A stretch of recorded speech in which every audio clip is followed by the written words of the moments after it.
Murray sets up for three. Catch! Brunson gets it in. Caught by Towns. Brunson will fire. And that's it. The Pistons end the longest losing streak in NBA playoff history. They win their first postseason game since 2008. Good morning. Welcome in Hurrdat Sports Live, presented by Centrist Federal Credit Union. That's DB. I'm Ravi Lulla here at Hurrdat Sports Bar and Grill. What's up, DB? How we doing? We're doing all right. Are you just saying that? No, we're doing okay. Okay. Yeah. All right. How are you doing?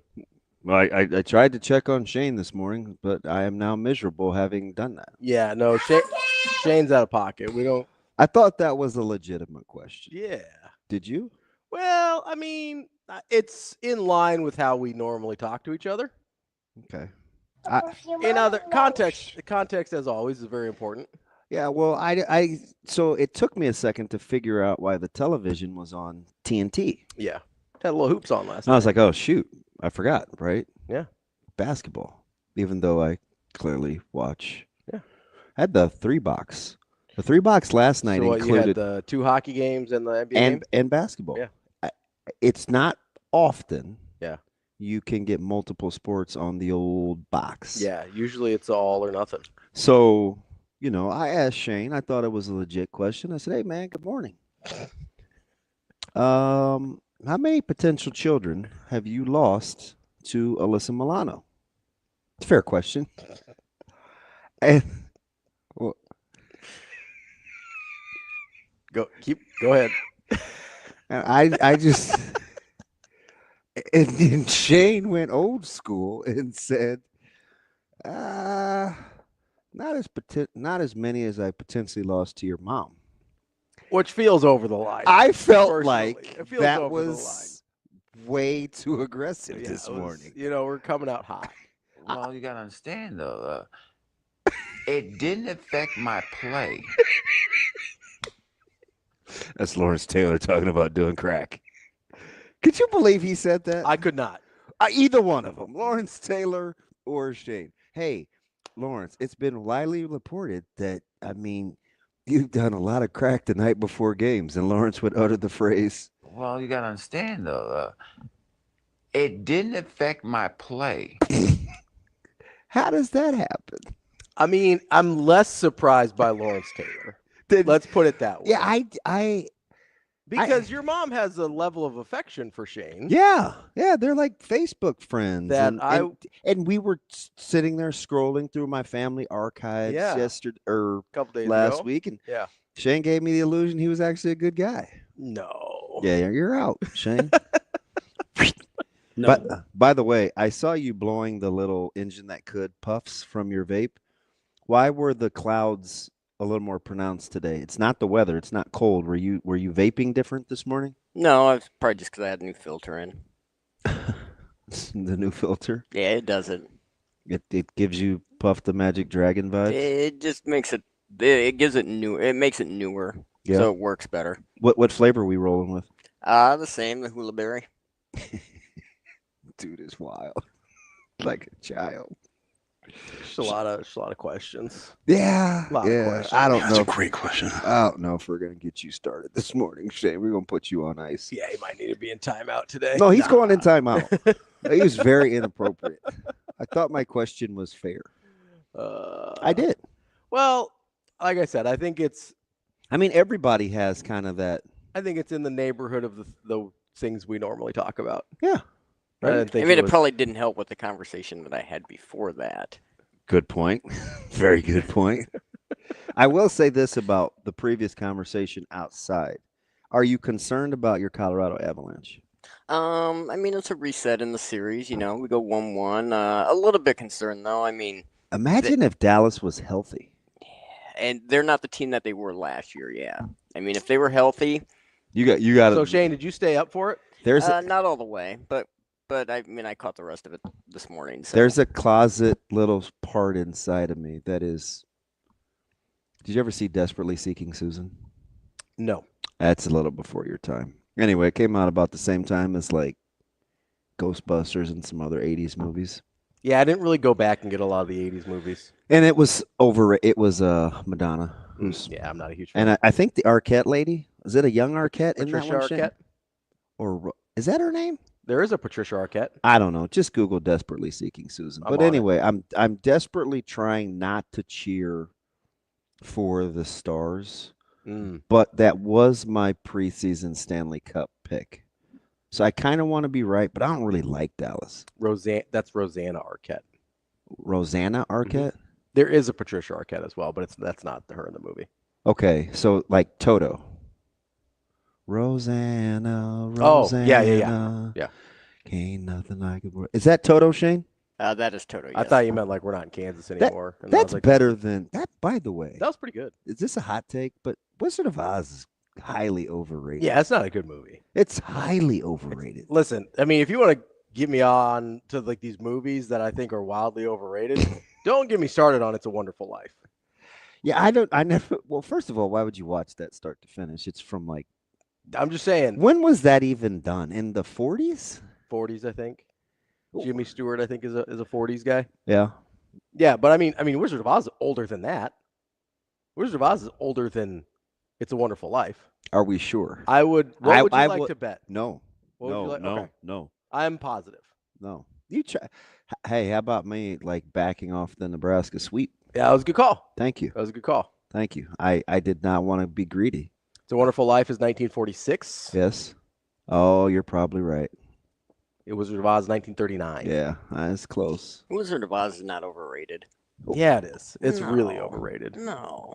Well, I mean, it's that's because that's how your people got their first start, right? The little. What, the flying monkeys? Wow. What? You got me with the Munchkins. And he tried to clap back with the monkeys. Yeah, which is wild considering the audience. We represent the Lollipop Guild. I'm over you. We're done. It's 7:07. I tried to ride with you for 20 years. You're like, nope. You're like Paramore. I'm over you. Yeah. And it's his delivery. No, the Flying Monkeys. The Flying Monkeys? No, bro. The Munchkins. No, You knew. do you hear me? I'm quaky. I'm tired. I worked hard at school. Yeah. So yeah. I You understand. take your little narrow behind back to bed. I understand if we have any like hardcore movie buffs in the audience, they're gonna be like, well, all the technical things that Wizard of Oz. That's fine. I appreciate that. I'm just saying, as a movie, Well, look, Anthony even agrees. to sit down and watch it, it's not that good of a movie. Are we streaming already? I never checked the tube this early. Yeah. What did Anthony say? He said The Wiz is better. Dang, how do we have this many replies already? We just started. Yeah, they start going before we even go. The Wiz is better than It's a Wonder. I've never seen It's a Wonderful Life. No, I think he's saying The Wiz is better than The Wizard of Oz. It's like it's a different like retelling of it. Would you guess that I would be more familiar with The Wiz? I don't know. I like your answer. I really don't. I don't. We're not making any assumptions. I haven't seen The Wiz, so I don't know. Google The Wiz. I'm going to make an assumption based on how you're asking me that maybe it like lines up more culturally with some of your taste that we've had in the past. See, you two are in cahoots. We're just playing dumb this morning, and we're trying to come off real innocent. But I feel there's a lot of passive aggressiveness going on already. Hot Danger says The Wiz is Black Wizard of Oz. Okay, that's fine. I've never seen it, so I had no frame of reference. Just the way you were asking me felt like, oh, this might be a black thing. Is that right? Yeah. Okay. Sometimes you try and back me into a corner to make it look like I'm not as culturally sensitive as I really am. Right. A lot of things go together, Ravi, and cultural sensitivity. I mean, just like peas and carrots. Jenny. Run, Forrest. Nobody better hurt by Jenny. I may not be a smart man. You can live with me if you want. This seat's taken. All right, we're gonna stop. We're gonna knock it off. It is. Caden says The Wiz. That was for our black folk. LOL. Michael Jackson, the Scarecrow. So that was when Michael Jackson was still black. Wow. Surprise, surprise. Right on cue, Mr. Sensitivity. I was just asking. Well, I would assume so. Okay, well, I didn't know. I The timeline. You is, weren't buying the whole vitiligo thing? You know, it happened You thought it was remarkably more like even. pasta? It happened remarkably evenly across the skin. I've met people with that condition before. It's generally not how it goes. You're not. I told myself when I got up this morning. I'm just, you know. I said, you know what? I'm gonna try to behave today. How did that go? Well, we're spiraling. We're out here, right? That's where the magic happens. I mean, our HR department has to be traumatized. I think technically, since we're contractors, they're like, whatever. We're out here. That's not really on us. So anyway, Shane, are you a little concerned about your Avalanche? A little bit. I mean, they really needed. I personally think they needed that game because the last time they played them, they lost game 2 and then they lost the series. Didn't they already steal Did back you home read court though? Hedley Lamar, you gotta. Yeah, you have to know a little bit I about did. the backstory. I did see that. Hey, I'm off to go get some milk. Yeah, I mean, it goes back to That Colorado was usually cigarettes. for the next 2. So I'm sorry, Shane. What? it goes back to Colorado for the next 2 to answer your question. There, Yeah, you Robbie. only needed one of the first 2. You're fine. And why is it so hot in here? Did you hit the thermostat? No, I did not. It's set at 68 like it always is. So I came in a little hot. Obviously, Shane gassed the fire early. You were hot before you even spoke to Shane. Well, I heard one of the dumbest segments on radio. And these are guys that you usually like. Yeah, I rock with Kenny and Michelle and They were on one today. well, the question, and they were being serious. Yeah, that's the hard part. I thought you were trying to trap me in some kind of a joke. Yeah. Well, what's the question that I asked you? You get as soon as you open the car door, you go, are the Jets or the Steelers a more functional franchise? Yeah. And I look at you and I go, what? Yeah. Because I felt like I was being trapped. It felt like bait. And then you're like, are the Jets or the Steelers a more functional franchise? And so I kind of looked at you. I go, Tupac well, used to have a song called "Trapped." the You got me Steelers. trapped. It's not. Obviously. It's not even a question. No, is the it? Jets are one of the most dysfunctional. I mean, you're literally on the 2 opposite sides of the spectrum. And I get it. I think Kenny was trying to make the point that one guy had both franchises looking foolish. Yeah. But the Steelers, I mean, nudge, nudge, wink, wink, have been the model of consistency. That's now the knock that they've been so Yeah, consistent. too consistent. And I get it. He's like, one guy has just had, seemingly dangling both franchise. And listen, His premise is flawed, though, because Aaron Rodgers has never played for the Steelers. yeah, no, That doesn't exist He's yet. making a lot of assumptions about Like, it's a flawed premise. the Steelers kind of being in the dark, and maybe they are, maybe they aren't. Now, if we're at here this time next year and the Steelers signed Aaron Rodgers and he ruins that model of consistency, then you can have a conversation about who's the more foolish, the fool or the fool who follows him, right? Yeah. Like, that's a fair conversation to have at that point. But we're so far removed from that we're not. That's not. I don't even know where they come up with this stuff. And listen, The Jets are literally one of the worst franchises in NFL history in terms of how they're run. yeah, correct. And Historically, like that's it has, what I mean. Like it has across decades, it's across owners, across the history and I of the found league. I found myself. I'm like, why would I let this affect my mood? And the Steelers are the exact opposite. But clearly, as I flung They've had what the 3 vehicle coaches door in open. 50 years. and I'm yelling at you, Yeah, I'm like, what's happening? you're like, I can't hear you. How could you not have heard me? There's no one talking So out here. no. Well, there's 2 things. Number one, you have traffic, so that was kind of causing an issue. No, On the interstate. No, the interstate We're traffic. nestled. We're tucked. Then I was hearing the interstate traffic, and then secondly, you know how you always tell Shane to like talk up? Yes. You were screaming directly into your door. Was I screaming? Who's the better franchise? You make it seem like I'm crazy. It wasn't even really like that. You came out steaming, Willie beaming. I thought you might break the door off. No, I'm just kidding. Shane, is that funny? Well, you did come in kind of hot. Says this guy with the your mom jokes. You Right. both came in on a humbug. I'm just out here trying to keep the show on the air. I don't know what's happening. Like, it's not even a debate. No, it's not. That's why I don't Now, know. if you would have said like the Saints or Not really even the Saints. The Saints historically are a pretty poorly run franchise. Yeah. They had an outlier of a handful of years, but pretty historically they're a bad franchise. I mean, no disrespect to Michael Severe. No, we love Michael, but I think he would tell you the exact same thing. The Saints are going to screw up the draft. That's well, yeah. It seems like they're going to take a quarterback no matter what. I don't know. You don't think so? Yeah. With the Derek Carr thing, they're going to take a quarterback.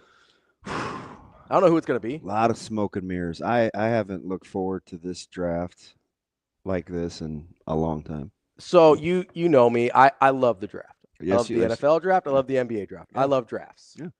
I do feel like the 84-hour countdown that started yesterday might be a bit much. It's a little much. It's a little over. I was like, what's happening here? At what pick does the draft start for you? 2, I think. Really? Yeah, because Cam Ward's going number 1. That's fine. I think Cleveland is probably going Hunter, although I think an Abdul Carter case can be made. You put Giants takes the other. Probably, unless they take a quarterback. I don't know why you keep floating that. Well, sure. I mean, they're having them visit, so I think that's a reasonable That's fine. thing to ask. Also, I don't think anybody's going, hey, we got Jameis and Russell Wilson. Let's ride. Set. We feel really good here. Yeah. So I do think a quarterback's in play at 3, but it's 2. I mean, and I do think that if, for whatever reason, Cleveland takes Carter over Travis Hunter, that does impact what the Giants will do. Like, I think if they have a preference. Do we know any Giant? Well, Robin Washut. I think that's the only one I know, or that I've even met. Clearly an El Gigantes fan. Yeah. They're not very popular around here. Even with the Lawrence Taylor influence. Well, maybe. Well, you gotta understand though. Maybe a lot of big fans at any given Sunday. It didn't affect my play. It sounds like it affected a speech pattern, though. My lord. That will always be funny. I don't know why. I'm not laughing at addicts. But you are so laughing much at Lawrence Taylor. Because apparently it didn't affect you. Allegedly. There were times I'd be standing in the huddle, and instead of thinking what defense we were playing, I'd be thinking about smoking crack after the game. Well, you gotta understand though. It didn't affect my play. Started from the track. Here's the question. What? Is it possible it helped? It's a stimulant, right? Sure. Yeah, I mean, I'm just saying. Sure. I mean, baseball players have been basically taking amphetamines throughout all of history until like 10 years ago. Is that so? Amphetamines are they're greenies, right? Yeah. Okay. Yeah, guys have been doing that forever. Forever. And that's half a step below meth. Mm. Really. I mean, if we're being honest here.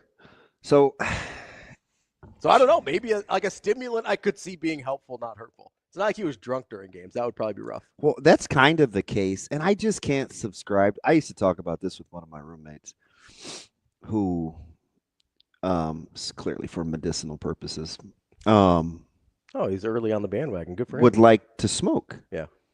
And I would think to myself, you hear this a lot with the NBA. They got it out of the collecting and bargaining, drug testing. You hear it in the NFL with natural and holistic healing.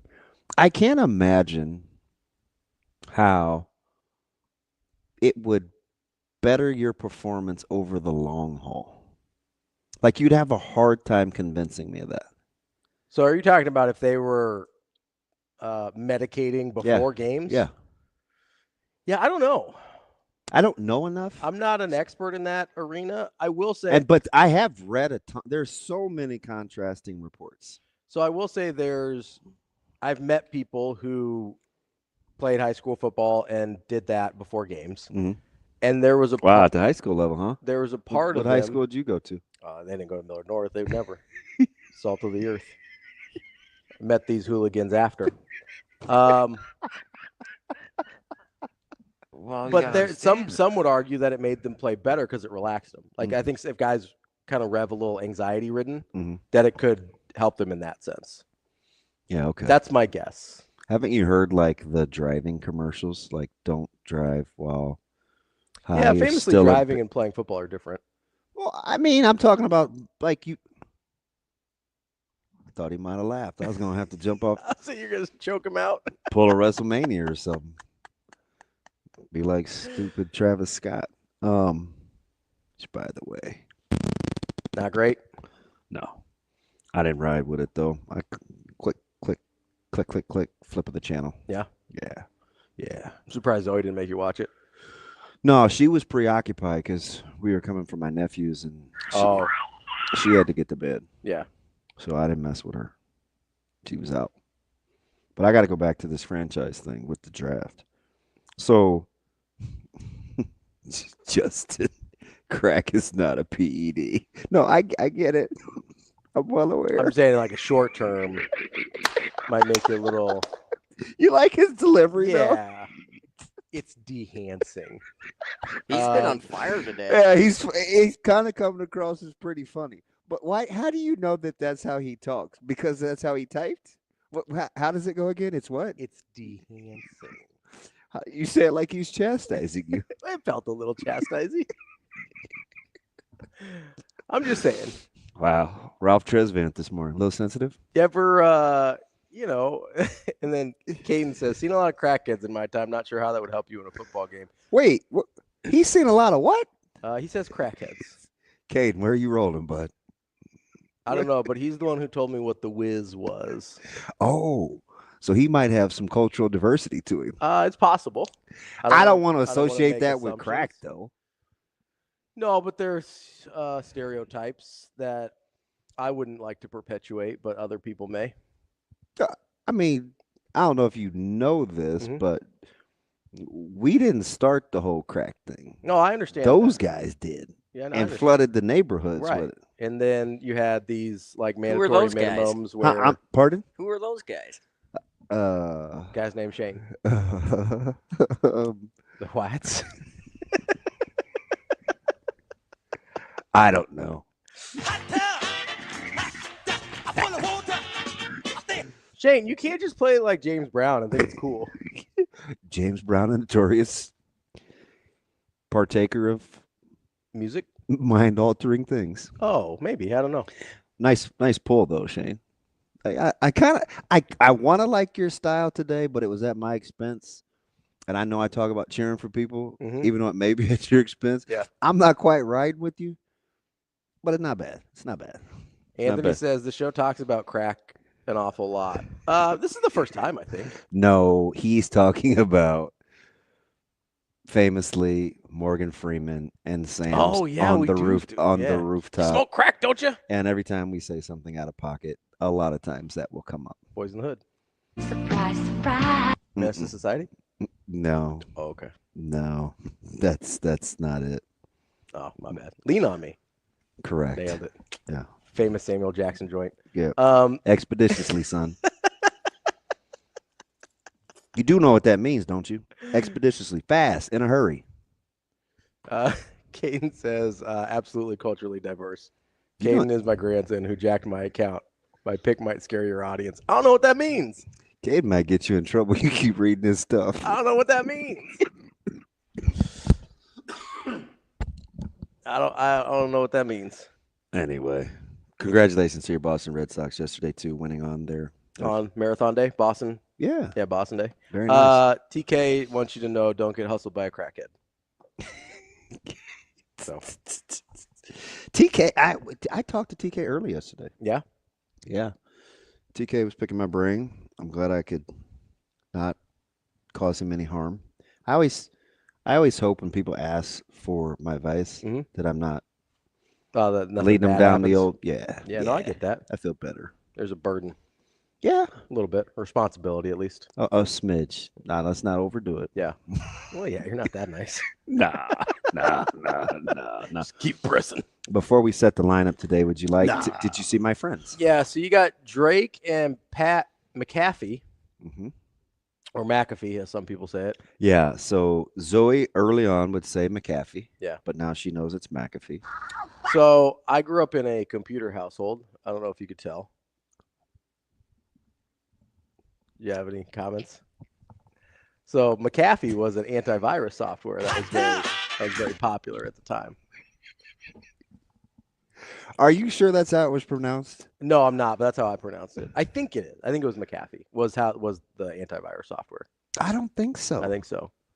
I don't. It was very famous. It's very popular. It is. Yeah, it was. I don't think that's how you I say think it. it's McAfee.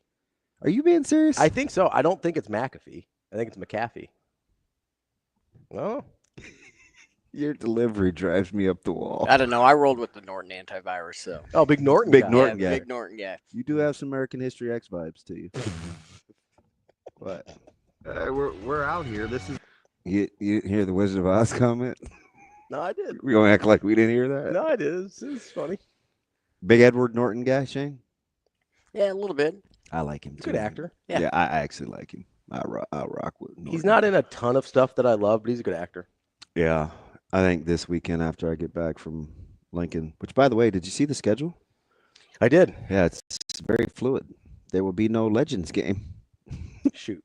Well, I told you this. I mean, dudes are terrified. I mean, absolutely terrified. I was talking to Dom yesterday. He called it like, I was walking in the house. It was like 5:30. We actually ended up talking about a lot of stuff. And coincidentally, remember what I said about, because this was actually the crux of the conversation. We were talking about like raising kids and trying to inform them with the best information possible. And then you just got to let it go. Yeah. So he said two things that I thought were very, very interesting with this Nico Iamaleava situation. I'll take a quick break and come back to that because he weirdly is in a position to understand that situation better than almost anybody. Almost anyone. Yeah. Almost anybody in the entire world. And he said two things. Yeah. And this was without listening to me or hearing what we said that I need to bring to the table because you and I talked about it. We did. And I'm curious to get your thoughts and then see how the media will handle it going forward. Because I believe it was celebrated yesterday. You know, him going to UCLA. Yeah. And I got some questions about that. And I get it. I'm the guy that says go where you're celebrated, not tolerated. Yeah. Well, me and Kevin Gates. But big fan of that sentiment. We'll talk about Nico and a lot more coming next year on Hurrdat Sports Live. What's your favorite part of Devaney? Favorite part of Devaney? Probably my office, because if you look at the office, we're Danny's office now, but it's the only office in Lincoln. You can see the Capitol building and see the court in Devaney. Who else has that office and that view? That's amazing. Yeah. And there's nothing better on game day, the smell of popcorn. That's my other favorite part. When you start smelling the popcorn about 4 o'clock for a 7 o'clock match. You never get some during the game? No. After you smell it, you don't want any, but because you get tired of the smell. But that's all we always say that. Smell the popcorn. It's got to be a game day. And I think this is one of the cool parts of Devaney is this little alleyway right here. Is first of all, our players walk by this every day. We wanted to put this here so they would see this every day. And every day they're going out there to work, hopefully they're inspired to want to get their next picture up.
Aspirations can drive us. Sometimes a simple gesture is what fuels the pursuit of a dream. When it's time to make your dream a reality, we are here to help.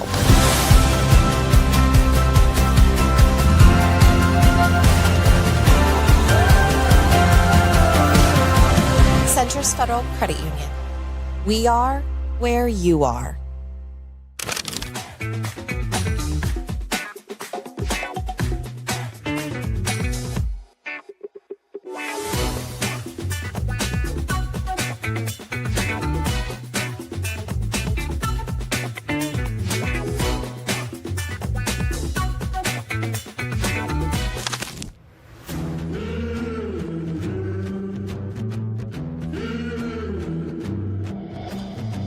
Mizuno and Oklahoma State softball story is a story of growth and success. After getting to visit the team this fall and watching practice and talking with Coach G, I am confident in this team this year. The best you is really dang good. I mean, it's really good, okay? So just be that. No more, no less. Lightning in my fingers, and I'm nice on my feet. Heavyweight big swinger, got you saying double while we're counting to three. Mizuno and Oklahoma State softball are built for big moments. Brace yourself.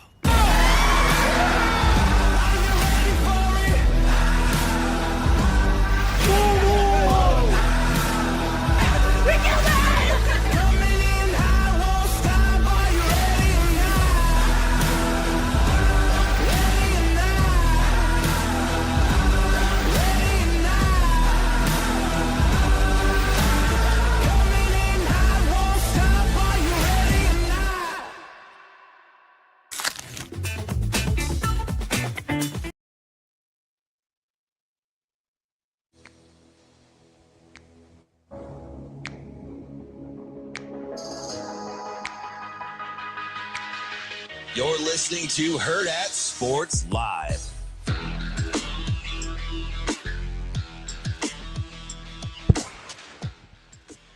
Welcome back, Hurrdat Sports Live. That's DB. I'm Ravi Lulla here at Hurrdat Sports Bar and Grill, reminding you if you're out on the roads this morning, get those seat belts buckled and make it click. It prevents injuries and saves lives. This message from the NDOT Highway Safety Office. DB. Yeah. You had a question about Nico. You were talking to Dom. Yeah. So there's two things. Okay. Right. That, I mean, this was kind of it was one of our, and we've had several. Mm-hmm. It's one of our more spirited discussions. Okay. Do you remember one of the things that I said? Well, that's actually a cute picture that Caden has. But anyway, I was momentarily distracted. You know, I can barely see. And you were very upset over the parental capacity and the adults in the room not being adults. Yeah, I think they did him dirty. And you kind of intimated, look, right, like now's about the time to hey, just do your own thing, right? Mm-hmm. And I said, it's not always that easy in father-son relationships. Like you can't just be like, I'm out. No, I understand that. So Dom said something yesterday that really caught my attention. Mm-hmm. He said, in that culture, you are told what to do. There are no... Like Hawaiian, Samoan... Is that what he meant by... Did he say Polynesian or did he say Samoan? Okay. Can't remember the term. It is important, though. Sure, because there's some difference. There's a distinction. Yeah. So the term that he used, that term, mm-hmm. he said in that culture, mm-hmm. you grow up doing this, this, this, this, and this. There are no questions asked. Mm-hmm. So he gave me the inkling that he kind of felt bad. For Nico. Yes. Not for the dad. And he was it was one of the best conversations I had with him because he talked about this on the job. Because people think he's got it figured out, right? They think. Dom. Yes. Yeah. They think poster child, this, he comes that. across as a pretty smooth operator and like he's got things right up. Because he minds his own business. Yeah. It's not messy. And, he talked about this on the job training and how he learns every day and it's mm-hmm. something new. And then trying to instill the deal. But like, if knuckleheads are going to knucklehead, then at some point you got to wash your hands of it, mm-hmm. which I was very much a fan of because mm-hmm. I've talked about that with my own kids. Like, Sometimes you just got to let them step in it, and it's how they learn. And it's hard it's to do hard as a parent. I imagine it's very hard. So I thought that was interesting because we want Nico to do all these things, and he simply may not be able to. So there's a couple things I want to clean up. Well, go ahead then. Clean it up, Willie D. Just do my janitor work here. What was the reference? Willie D. I don't know who that is. So Willie D infamously was a performer with the group, as you tried to Google it, Ghetto Boys, Ghetto. But it's not spelled that way. It infamously is spelled Geto. Yeah. Well, Willie D used to sing a song. Singing is a loose term. Used to rhyme, talk fast, lullaby a song. Perform song. The Cleanup Man. Yeah, so we're going to go Willie D here. The Cleanup Man was about... Like fourth in the batting order? No. It was about guys that eat leftovers. Their friends' leftovers. Gotcha. You know what I mean? Yep. Like notoriously coming through the back door and like, hey, I like you. And it's been part of the cleanup man. A little messy. Don't be the cleanup guy. In this case, I'll allow you to clean up and be Willie D. I'm going to clean up some things from last week. Ravi V. The cleanup man. There's only one V in there. Anyway. I guess Ravi L doesn't have quite the same ring to it. Oh, there was a Vindaloo joke in there, but I'm going to pass. Not a huge Vindaloo fan. It's not my favorite. Probably going to go Tandoori if I've got an option. 2 O's. Maybe. Tikka Vindaloo. Duval. Anyway, no, a couple things I wanted to clean up from last week. Number one, I'm not mad at Nico. I'm mad at his dad. I wasn't very clear about that last week, and I apologize. I communicate for a living. Should have been better. I'm mad at his dad. I'm putting all of this on dad / manager, agent, whatever. Like whoever's controlling the situation, which appears to be not Nico, that's who I'm mad at about not telling the truth and about filling everyone's head with nonsense. That's who I'm mad at. Right. Number two, I understand, not culturally, obviously, but I understand how difficult it can be to just say, hey, like we're kind of done here.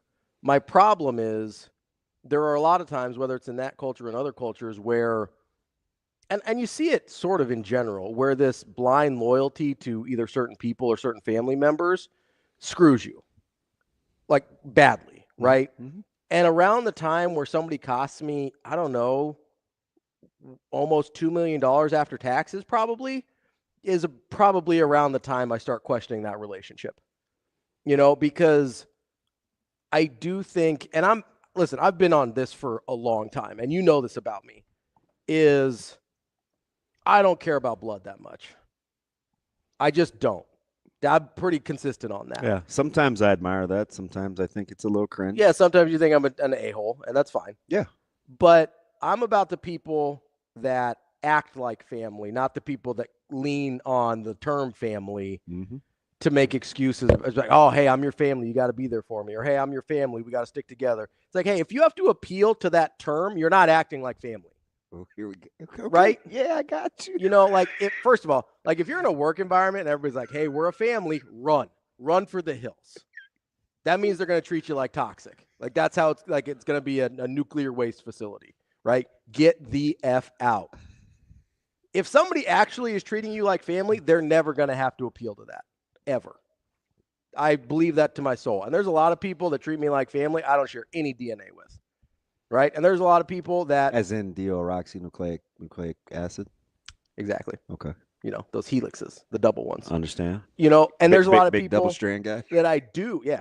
Bless you, Shane. That I do share DNA with, I want nothing to do with, right?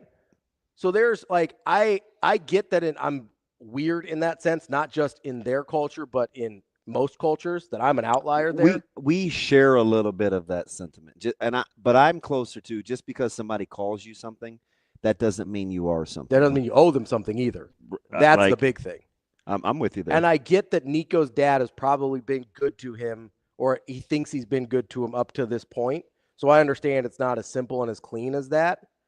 But if there's any time when you need to start asking some questions of yourself, it's probably when you're in college and learning some things about yourself as a person and as a man. And it's probably when your dad has cost you somewhere between $1.5 and $2 million. Like, that's probably a good time to be like, hey, this relationship might not work for me anymore. I'm not saying we can't have a relationship, but some things need to change. And so I appreciate, I don't know Dom, never met him, but I appreciate, at least from the outside looking in, being from similar cultures, if not the same, because I don't know what term he used, but being from similar cultures where I imagine there's some overlap there, that he's found a way to allow Dylan to kind of go through his own things and to commit to a couple different schools and decide, no, I'm not going to force his hand there, right? If he's in that same culture, it'd be really easy to be like, hey, go to Nebraska. Go save my alma mater. Go do the thing that I need you to do. Go do the thing that everybody who I played with is begging me to have you do. He didn't do that. He said, hey, we're cool when you're committed to Ohio State. We're cool when you're committed to Georgia. As far as I know, as the story goes, Dom was one of the last people to know that Dylan was thinking about Nebraska again. So, like, I take these two families from similar cultures and see how differently the fathers have operated. Listen, if you're going to have that type of dynamic within your culture, that is a huge responsibility on the father not to F it up. And Nico's dad has, royally. And he's screwed his son, and maybe it'll still work out. If Nico is the guy that so many people think he is, it'll still work out because the talent will win. But, man, he's put him in a real bad spot.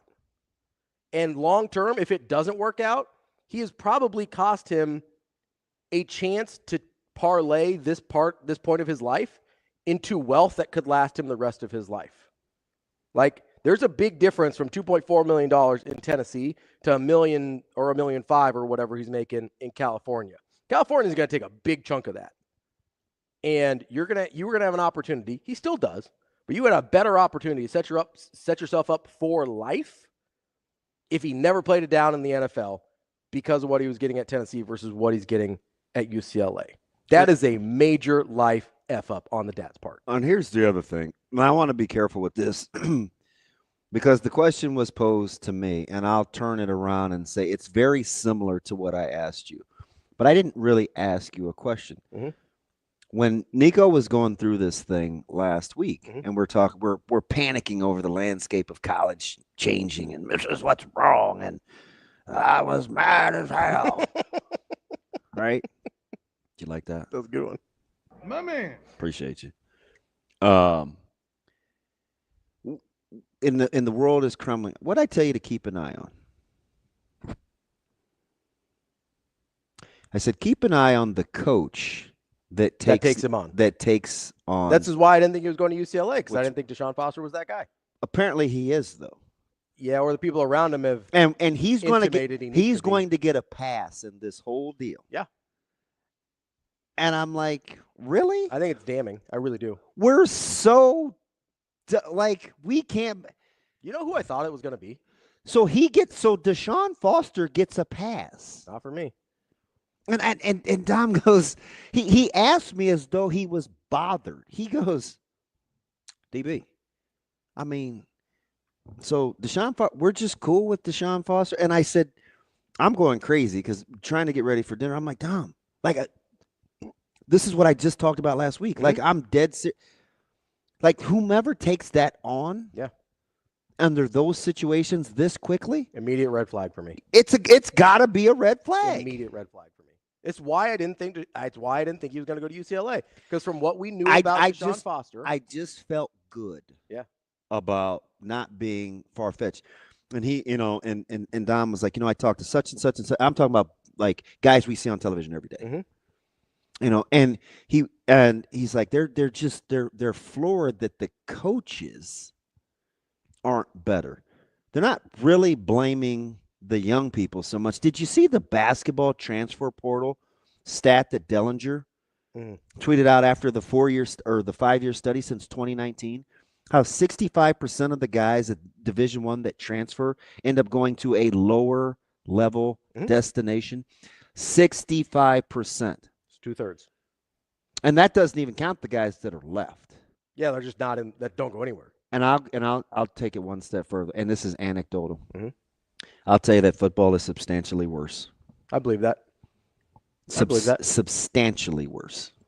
And guys still do it. I think you have way more guys in basketball that come up from low majors or D2s or Yeah. NAIs than you do in football. Oh, there's way more that make that jump than they do in football. Not as many Andrew Marshalls. No. Right? But we like at some point, this was my argument last week. At some point, if the adults want to seize control and take it back, they will reach a point. Yeah, there's a boiling point. And Kirby Smart, ironically, is the guy that I used. Yeah.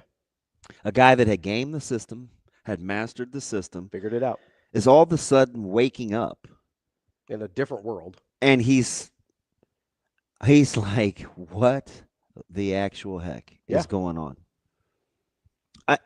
Guys,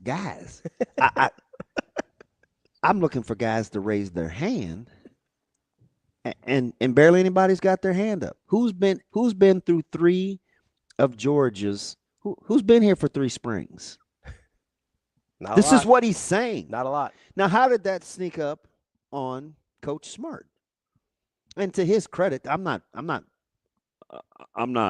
disparaging the honesty.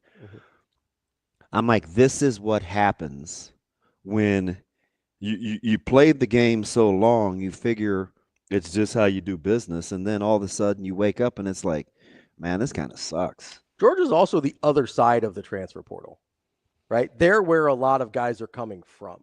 Correct. Right? You know, so there's like, this was, even if Kirby Smart does everything right, this is sort of inevitable when you're as good as they were, right? Because there's really no way for you to Todd is out here tripping. There's really no way for you to time it in a way that allows you to both play at that high of a level, send that many guys to the NFL, send that many guys to the NFL early, and then still develop guys on the back end. The timing doesn't work out because if you're on a 3 or 4 year time frame, but you've got guys leaving early, but you're still getting 5-star guys in, those guys don't want to sit for very long for the most part, right? So you're kind of constantly in this weird churn. So Georgia's in a really unique spot, and I really don't think Kirby Smart did anything wrong. I think it was inevitable. At some point, and we used to see it with high school recruiting, if you had these super high-level guys that were going to end up sitting for too long, it's really what ends up being the erosion of almost any great program is they're like, I don't want to sit for 2 years. Yeah. And so instead of stockpiling guys, things get a little thinner, and then guys go to the NFL early, and all of a sudden there's a gap. Thin. Have you ever seen Thinner? No. John Lithgow? No. He was talking to a gypsy, and he cursed him with a pie, and he rubbed his skin, and he said, Thinner. That's exactly how he said it. Never seen it. It's pretty good. TK says he would pay any amount of money to see Tennessee play UCLA this year. Not so much. Do you know what I want to see? What's that? Again, because I want it to come to fruition. I need UCLA to implode this year. Sure. But I have to be careful. I tell myself this. Be careful. Don't be self-righteous because UCLA is on Nebraska's schedule. If Nebraska gets mollywopped by UCLA, this conversation is going to come back and tap me on the shoulder and be like, now, why did you say that stuff in the offseason? Sure. Yeah. But what I need to have happen is, you see, what had happened was. I wasn't going to do it. Were you going to do the voice too? Of course not. Never. Can you just do a regular voice? See, what had happened was. Duval. Dude, it is so bad. I mean, it is so bad. What'd I do? HR just has to cringe. If I throw like an Indian voice in there every once in a while, is that cool? What's an Indian voice? Well, you know. By the way, I didn't send you that recipe. I wanted you to help me sort through. There's a bit of an accent, you know. Anyway, I need for UCLA to kind of implode. Sure. Like it's just a disruptive locker. I need something. Yeah, you need some. Because do you know what I want to happen? I want the market to reset. Yeah, you want. I want coaches to get back and to stay out of people's. I'm learning so much more. There's lots of things that I thought. Okay, and there was little bits and pieces here and little bits and pieces here, and being as close as I am right now with Marty. Mm-hmm. It's all real. All the things you'd heard. Oh, it's all real. Yeah. Coaches ahead of time, and which is why I'm so glad that during the courting process of guys in the portal, and it's not just a Marty Brown thing, but you can definitely tell. I had a fantastic conversation with Schaefer yesterday. It was probably, I don't know, I bet it was an hour. Mm-hmm. Right? And he kept saying, hey, I don't want to take too much. I'm like, Fudge, I'm learning as much as you are. Let's keep this bad boy going. Mike J., who we'll talk to later in the show. Oh, yeah, he is today. Yep, Tuesday at 9. It's funny. But anyway, let me stay dialed. So we're talking about kind of this process with Nebraska. You and I got into it pretty heavy yesterday about the in-state recruiting, but it's recruiting in general. And I said, I think they want people that love the university as much as they do, because their way to offset the transactional world of the portal and NIL is to make this feel like home and feel a lot like they're not using it as a way to state their case because they don't want toxicity, but they want to make you feel like you're part of the family, yeah. Which I know. A little, but there's no DNA shared. No, because if they treat you like, there's no literal DNA shared, but the DNA is of the program. Is of the program. That's the culture. That's how they want to offset And if they treat you like family, I don't have a problem with them calling it that. So when they're courting guys, and you may not be feeling as much quote unquote love, like Buddy, from as other schools, like we're gonna go Caleb Love. Not Big a fan. Not a fan. Not a fan. Wish him the best, though. Former Chapel Hill great. Well, great's aggressive. Great stints. Sure. I mean, flashes. Yeah, he was really good in March. It's okay. Like you still have to see it. You may not feel it. But I always tell people, man, I see better than I hear. And I can't see worth a damn. Right? You can tell me anything. Yeah. Right?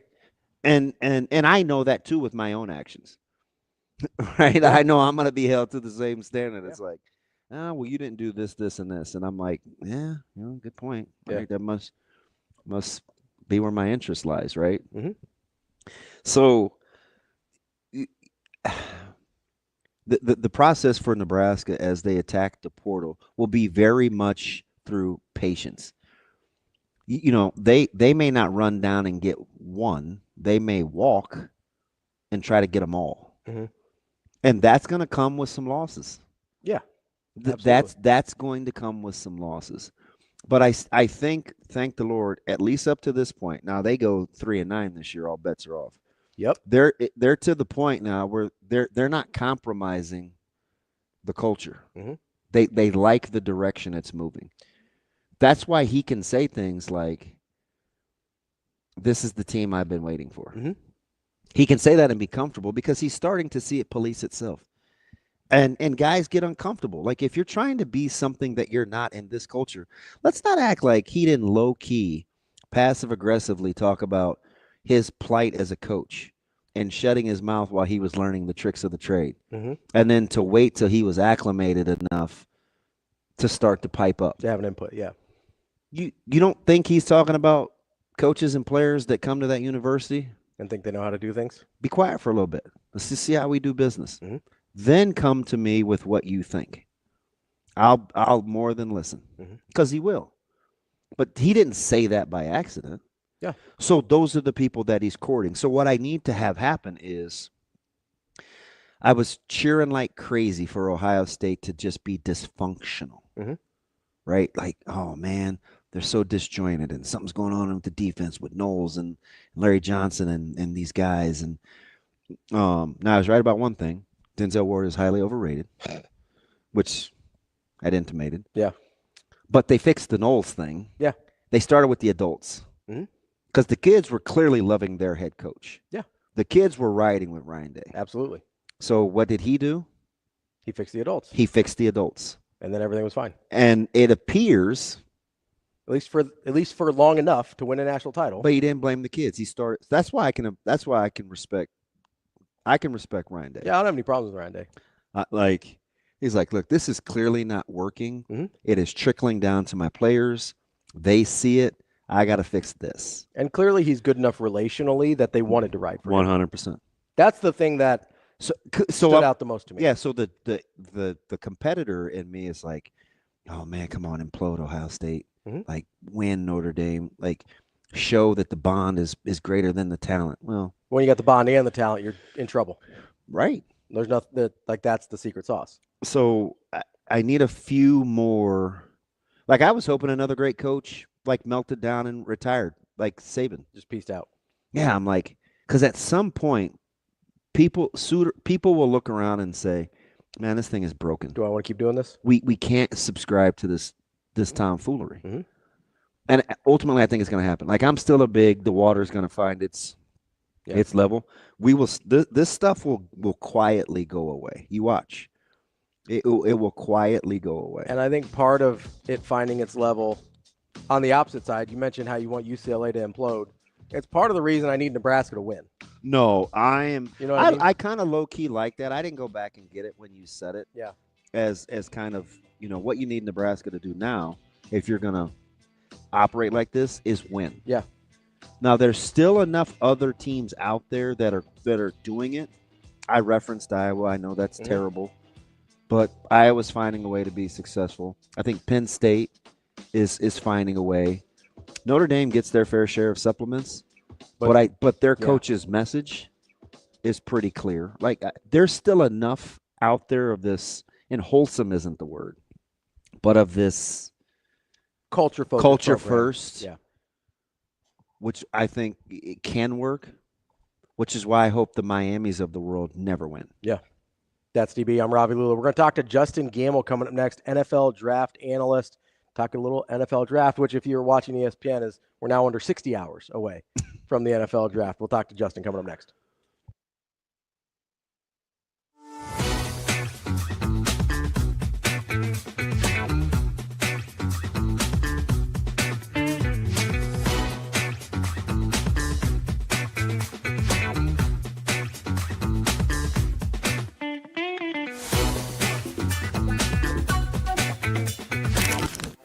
Aspirations can drive us.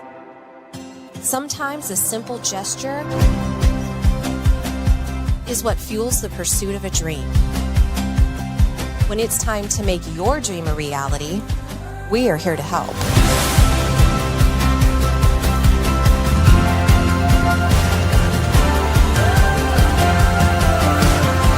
Centris Federal Credit Union. We are where you are.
Okay, here with Austin Kaiser. Austin, pretty big win, EMC semifinal over Elkhorn North, which has been a little bit of a rivalry for you guys. What was your thought process coming into this game? Yeah, the first game we won 2-0, so we knew it was going to be a battle, so we just stuck to the game plan and put our chances in early. Mm-hmm. Yeah, well, you put your chances in early for sure with a hat trick. So what were you seeing out there? I guess what was open for you? Yeah, they started man marking me at the start of the game, so I tried to get in behind and it worked. And then Rowan found me 3 times, I think. So yeah. It was all three for him, yes.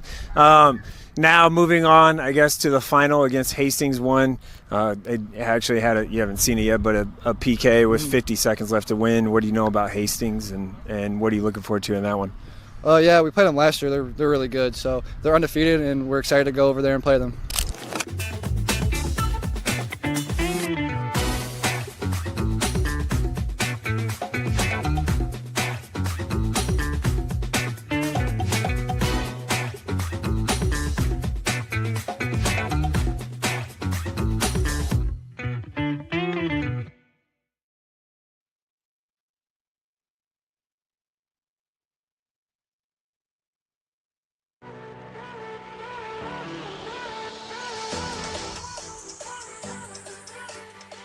Welcome to Hurrdat Sports Live.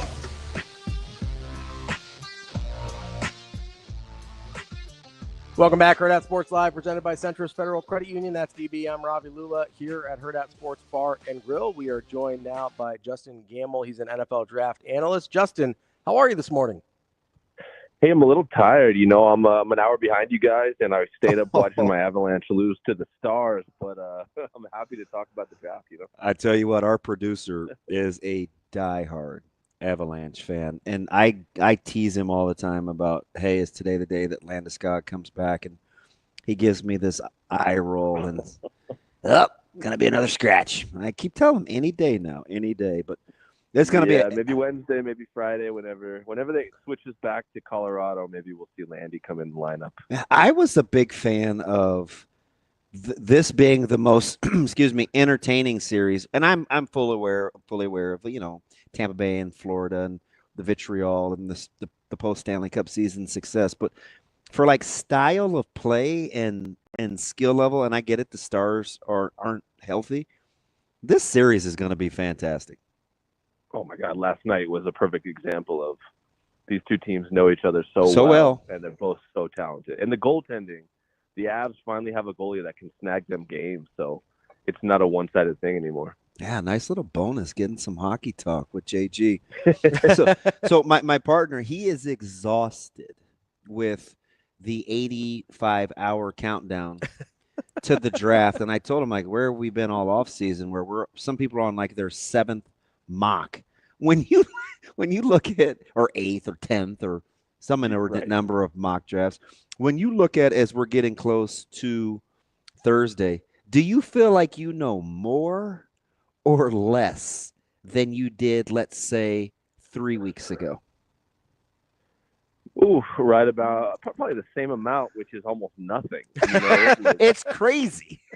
Every mock draft is different. Every person you talk to hears something different, and now we hear more about a few different players have medical red flags, or a few different players have character, not even red flags, just little quirks about them, and you hear, well, certain teams feel this about that, or certain teams don't feel this about that. So I don't know what's going on, and I hate that, because normally I have a little bit of an idea. You know, I've been doing this since 2014, 2015, and I have my connections, and sometimes I'm like, I know what'll happen here. I have a good idea of what this team thinks of this. This year, I just don't know. I don't. Every mock from every big analyst is different, so that just tells you where we're at right now. So, DB asked me this question earlier. After Cam Ward at 1 to Tennessee, is there any confidence in any pick after that, or where do you start shrugging your shoulder and go, I don't know? I do think Cleveland. I think 2 and 3 feel pretty. They'll just flip flop, right? Whomever the other doesn't take. I think Cleveland is going to take Travis Hunter. I really, really do, and I think the Giants will take Abdul Carter. I agree, but it feels like that's almost so locked in that the Giants are hiding something, and we might see a wild card pick there, whether it's Shedeur, which I don't think it'll be that, but I do know that Abdul Carter had that, the shoulder injury, the foot injury. I don't have as much confidence in the Giants taking Abdul Carter as I wish I did. So you mentioned Shedeur there. There's reports that come out in the last couple of days that, Todd McShay was talking to a couple teams, and he goes, yeah, they just don't feel like he cared what they thought about him. Is that good, bad, indifferent? Like, what does that mean? Because it seems strange. I think at first, Shedeur absolutely thought he was a top 5 pick. I really do. And then as the process goes on, he's realizing, oh shoot, teams do not view me as high as I might have viewed myself, or the media might have viewed me initially. And so he's realizing, or he thought early on, like, I don't have to care where this team in the 20s, or I don't have to care about this opinion of like what the team in the 20s is thinking of me. And now it's like, well, you might have to. You might be a late trade back into the first round type of player versus the top 10 pick. And, Shedeur is his own guy. He kind of marches to the beat of his own drum, so to speak. So I think it was kind of a whirlwind process for him, because I have a buddy that works for one NFC team, and he said, we think Shedeur is a day 2 player. And, that's crazy to hear, because the media had him going top 2, top 3 forever. And then all of a sudden the big drop comes in because, you finish up all the tape, you hear from teams, and it's like, he's not thought of that highly around the league for sure. Let me ask you something about, and I get the word safe. I don't want to get into semantics because it is relative, but of guys that you hear the but seem to be in the top 8 or 9-ish picks, do you feel more comfortable about Will Campbell or Mason Graham? That's funny you throw those two guys on me, because those two have been polarizing. Right. So the thing about Will Campbell to me is, even before the measurements, his tape was average, and I could tell how short his arms were going to be. So for me, he was always the guy where I'm like, you don't take him in the top 10. You absolutely do not. Where Mason Graham doesn't have elite tools. He doesn't have elite traits. I don't think he projects to be an elite NFL defensive lineman, but I think he is safe in that what you're getting. You're getting an effort player. You're getting a culture guy. You're getting a guy who's a technician, a savvy run defender. He probably is not going to be, in the Chris Jones, Quinnen Williams tier, Jeffrey Simmons tier, but he's going to be below that, where he's going to be like an old school throwback of Kyle Williams when Kyle Williams was on the Bills, or something like that, where you're getting a great player. You just can't expect him to take over games. I think Mason Graham is, as much as we can rely on that word, safe when you look at his projection. Speaking of tools and guys that actually do have them, Shamar Stewart is a really polarized. Speaking of polarizing picks, you put out a tweet about him yesterday or a couple days ago that I thought was interesting. So you've got tools, and then you've got production, and then you've got tape, right? And for production, I'm calling that stats, right? Yeah. Where are the areas where Shamar Stewart shines? Because obviously we know the tools, the stats really aren't there. What does the tape tell you about him, though?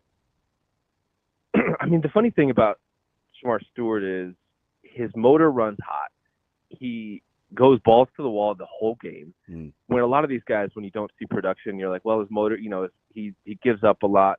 His motor's hot and cold. This dude is all over the place. He's an elite run defender. He has an elite set of, the height, weight, speed is insane. The length is insane. Like I said, as a run defender, you're getting an elite player. He, even in a ton of their games, had a lot of pass rush wins, where granted, a lot of them are bull rushes, long arms. He really doesn't have a full bag of the ghost movie. He doesn't have a lot of pretty stuff, but he wins a lot. It's just, they played a lot of mobile quarterbacks. He's in contain a ton. When it's RPO stuff, the ball comes out immediately. So he'll beat, a tackle and balls out. And you're like, all right, well, that was an easy sack had the quarterback not got rid of the ball. He beat Will Campbell quite a few times in their matchup. He beat Armand Membu, who's going to be a top 10 pick in their matchup. But the ball's out. It's college. It's a whole different game than the NFL. That's not a lot of true drop back stuff. So it's like there's enough flashes where if you can convince yourself, we can get this guy to finish. The NFL is a little different. I can coach him up. I feel like, to me, he's a top 10 pick. I know some people don't see it that way just because of the stat sheet, but there is more than enough there on the tape to say, all right, he's winning. It's just, it didn't lead to production, but why was that? And there's a lot of actually valid reasons to, kind of justify it for me, at least. All right, I get. I'm one of these guys. I fully understand that if you force feed something, eventually those people will eat. Right? It's fine. Right? So Warren and his targets and moving all around Penn State's offense, and I get it. I mean, the stats are going to be there. I'm just as a Big Ten honk. Right, I'm watching these guys, and I fell in love with him because his coming out party was against Nebraska. But you got to walk me through, what am I missing when I'm going to take this to my grave, hopefully, that Loveland is a better NFL prospect as a tight end than Warren?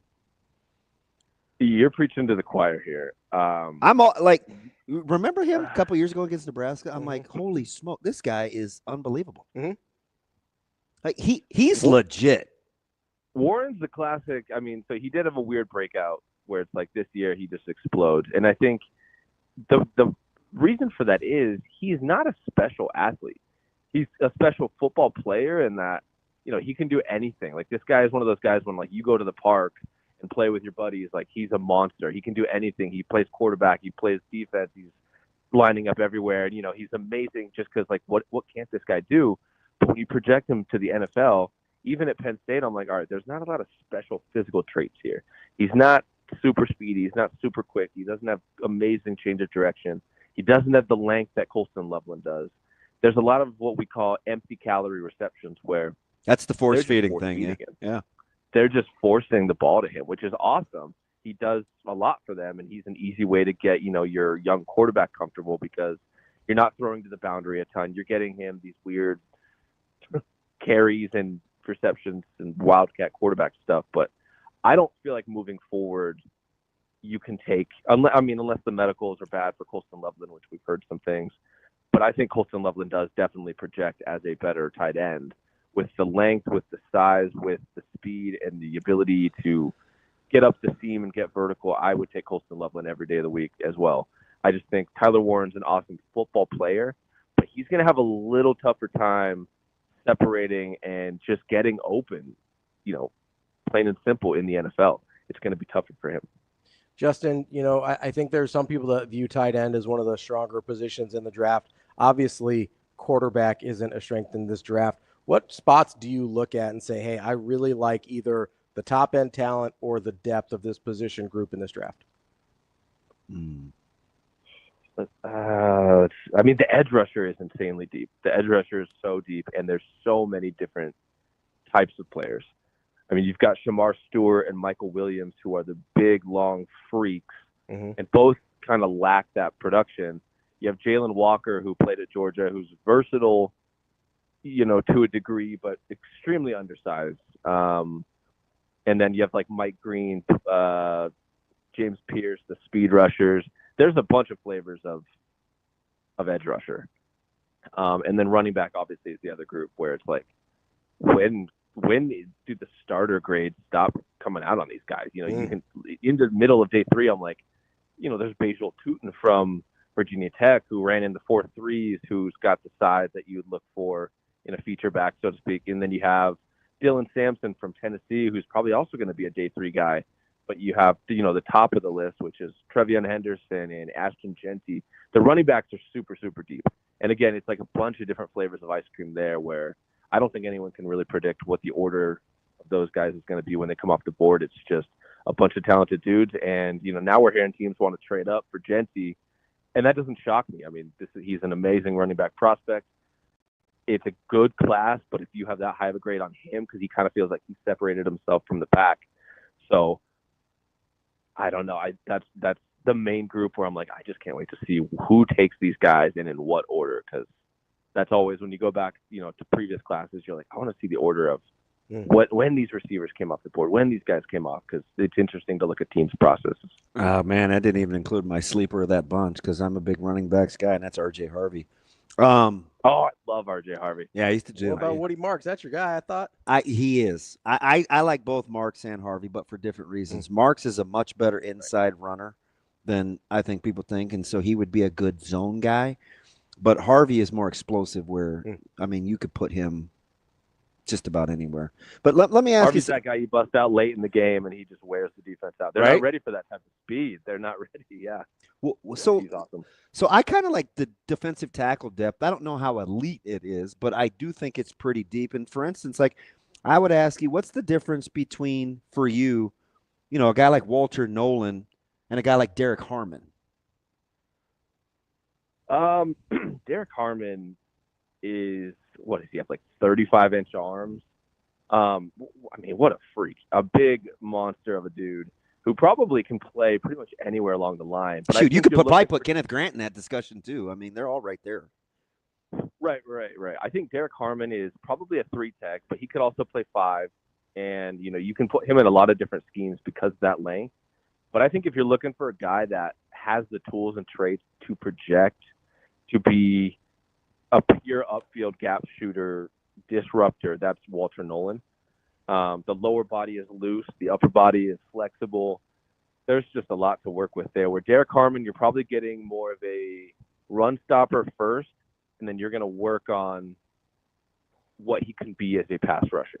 But the pure disruption you're going to get from Walter Nolan, hopefully, the projection is that could be elite. Kenneth Grant I like, but he does play a little narrow, a little high. He didn't test like the freak we heard he was going to be. So, people compared him to Dexter Lawrence, but I think we got to pump the brakes on that the floor is probably a little lower than we thought for Kenneth Grant. The tools are still awesome, but I do think we jumped the gun a little bit with him at first. Hard to believe. Michigan is going to have 2 defensive linemen go in the first round. Oh, yeah. I mean, I get it. The offense struggled, but that's a pretty good roster.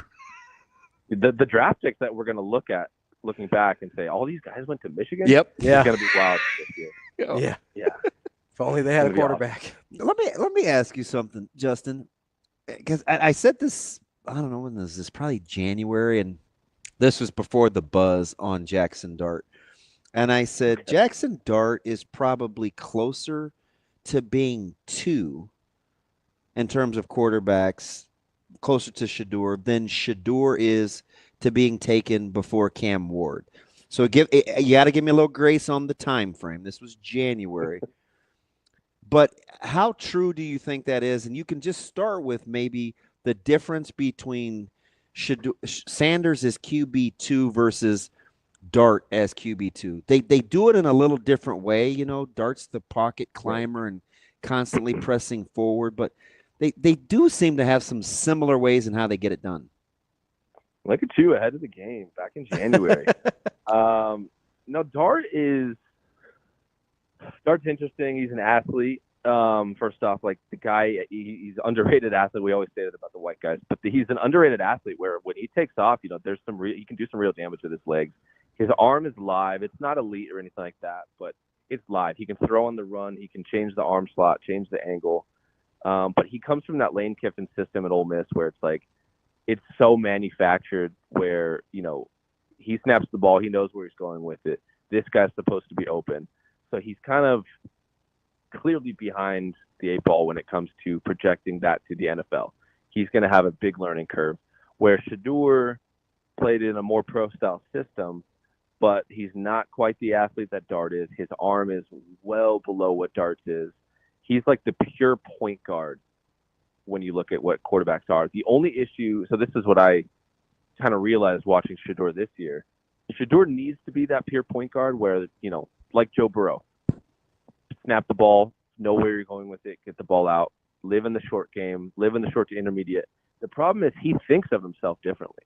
He's constantly extending plays, constantly looking for the home run, but he doesn't have the arm to deliver it. So I think it's going to be weird to see. It's going to be interesting to see him get to the NFL and kind of have that humility or that gut check and say, what am I? What can I really actually be versus what have I been trying to do my whole career? And I think that's why some teams are like, well, we'll just take Dart, the guy with the tools, the mobility, and we'll coach him up versus trying to figure out what we can get out of Shedeur when his tools don't really match up to the guy that he thinks he is so far. So if I set the over-under at 2.5 quarterbacks in the first round, would you take the over? I think I would take the under. Obviously, we know Cam Ward's going. I think Jackson Dart gets into the last half, and I think that's it. Who goes before who? So you don't think Shuck has a chance to run down Dart? No, I don't. I would have said 2 weeks ago, I would have said yes, there's a chance right now. From everything I know, which probably is nothing compared to what I should know, I don't think Shuck has that chance. I don't. I think that he ends up in day 2. There's too many red flags with Shuck, the age. There's a few medical things that are just minor, but I don't think that he ends up in round 1. So, Justin, let me ask you this, because there's one quarterback we haven't mentioned yet that I think is a total wild card. And if you bring up Pittsburgh, you're off. Is a total wild card in this, and that's Jalen Milroe. Some people think he might climb into the first round.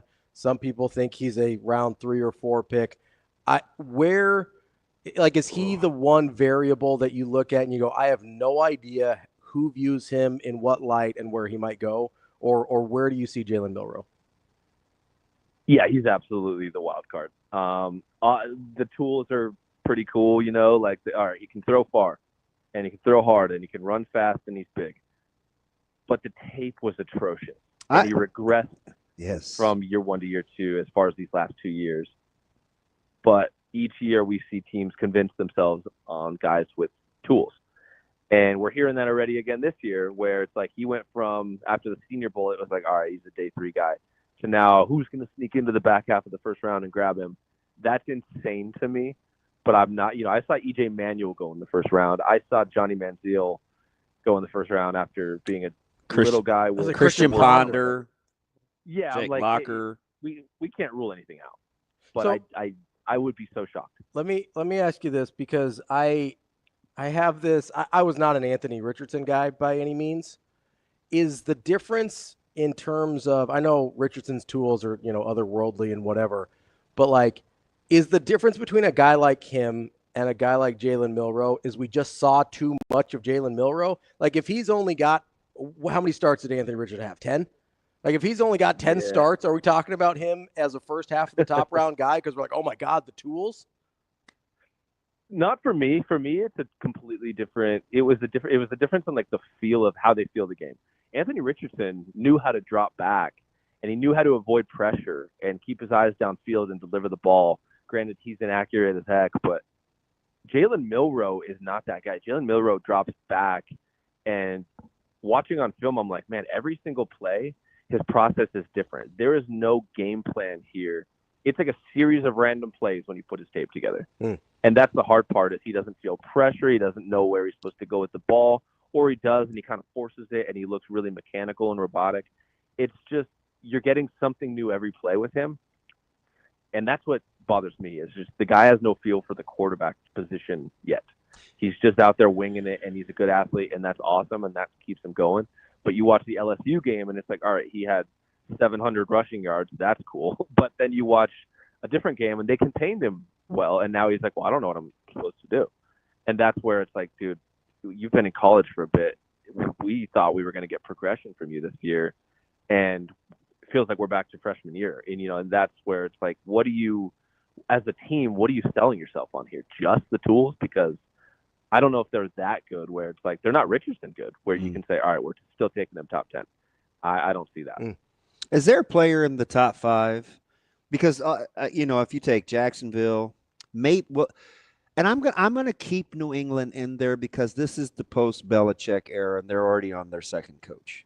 Okay, so I'm going to take the Patriot way out. But you got Jacksonville, you have the Patriots, you have the Giants, you have Cleveland.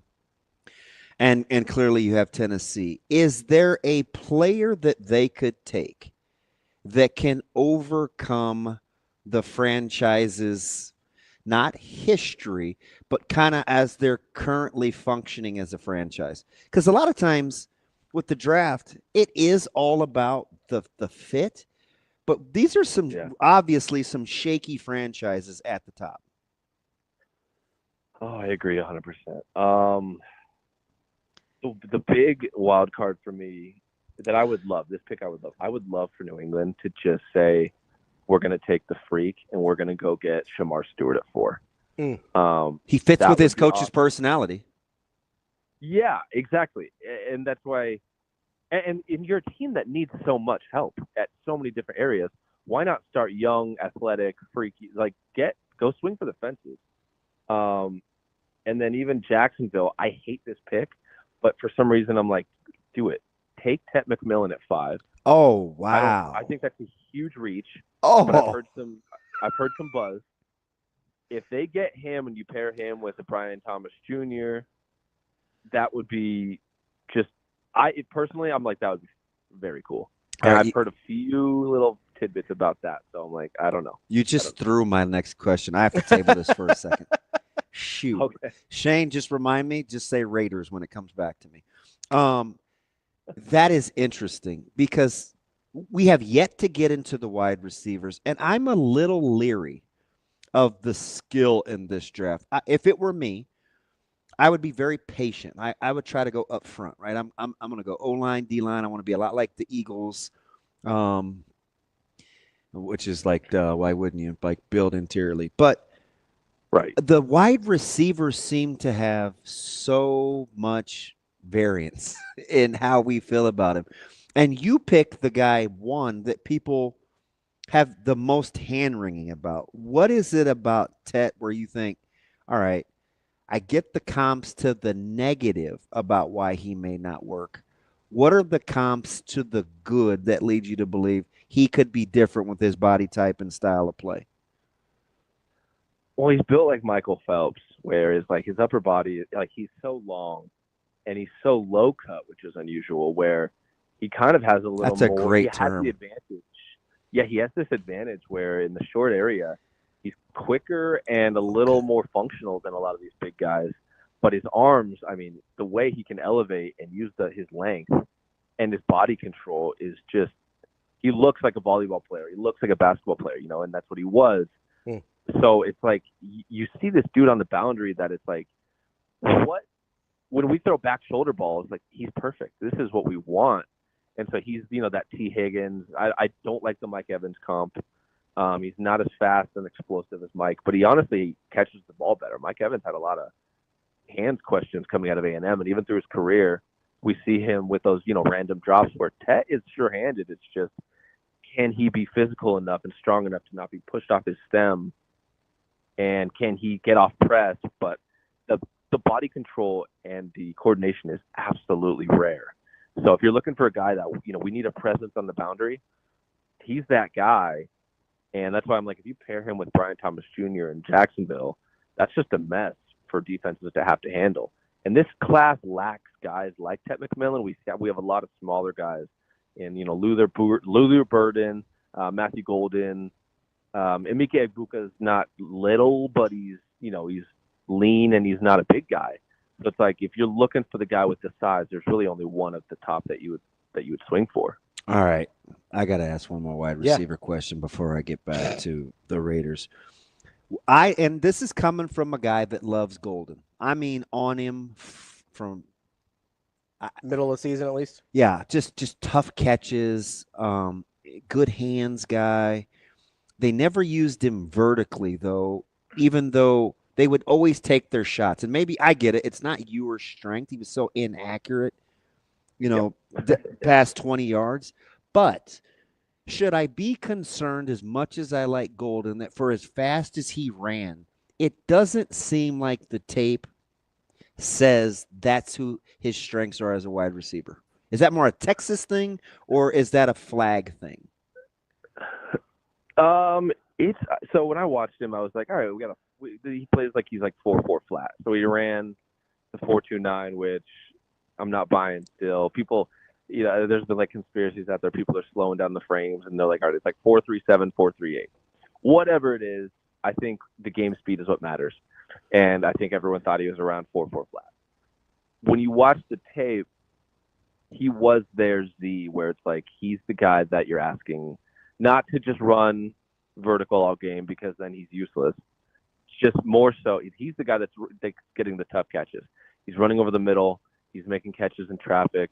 He's the flanker. Like, this is the guy that we're going to ask to really do the meat of the work on the offense. So I don't think it's a red flag. I think there's more vertical there's a more vertical presence that he's waiting to unlock, and it's just not going to be with Quinn Ewers. Simply put, I think he probably compares a lot to like Stephon Diggs coming out, where is the speed elite? No, but he can get vertical if you get him good looks, and he's also going to make the tough catches and create after the catch. So I don't think it's a huge red flag. That offense at Texas was a mess. Watching Ewers be late on everything, watching Isaiah Bond have to wait for every catch and make easy catches turn into contested catches was pretty tough on those receivers. So I'm excited to see Matthew Golden get to the NFL and probably work in a more timing, rhythm-based offense where the ball is going to be there when he's open. The ball is going to be there when he's in and out of his breaks versus he's waiting on the ball. It's late, it's early, it's off target, it's whatever. That was the toughest part about watching his tape, honestly.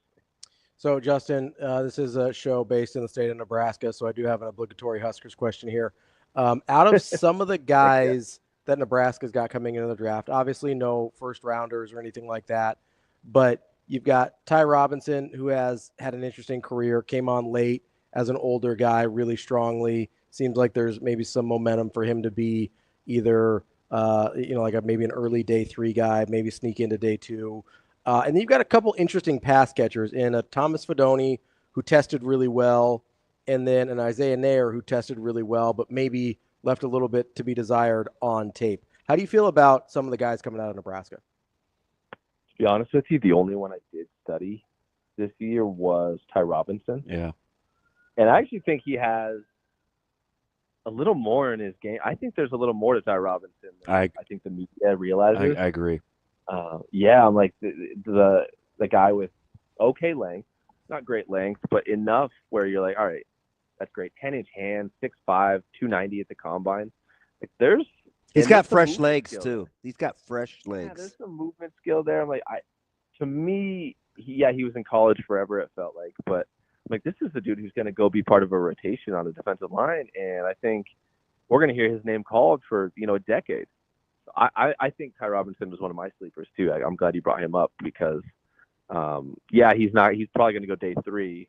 Might even be late day 3, but he'll go and then he's going to be on the team, and that another Husker in the NFL. So that's pretty cool. All right, I got to ask because I got to get back to this about the shakiness of the franchises at the top. And full disclosure, this stems from my level of frustration. At a national show that I listened to, I was listening to Kenny and Carlin on the way, and Michelle on the way in, and they literally were posing the question because of Aaron Rodgers, like, can one guy even make the Steelers franchise look unstable? And the question was, who's more of the stable franchise right now? If I asked the question, the Steelers or the Jets?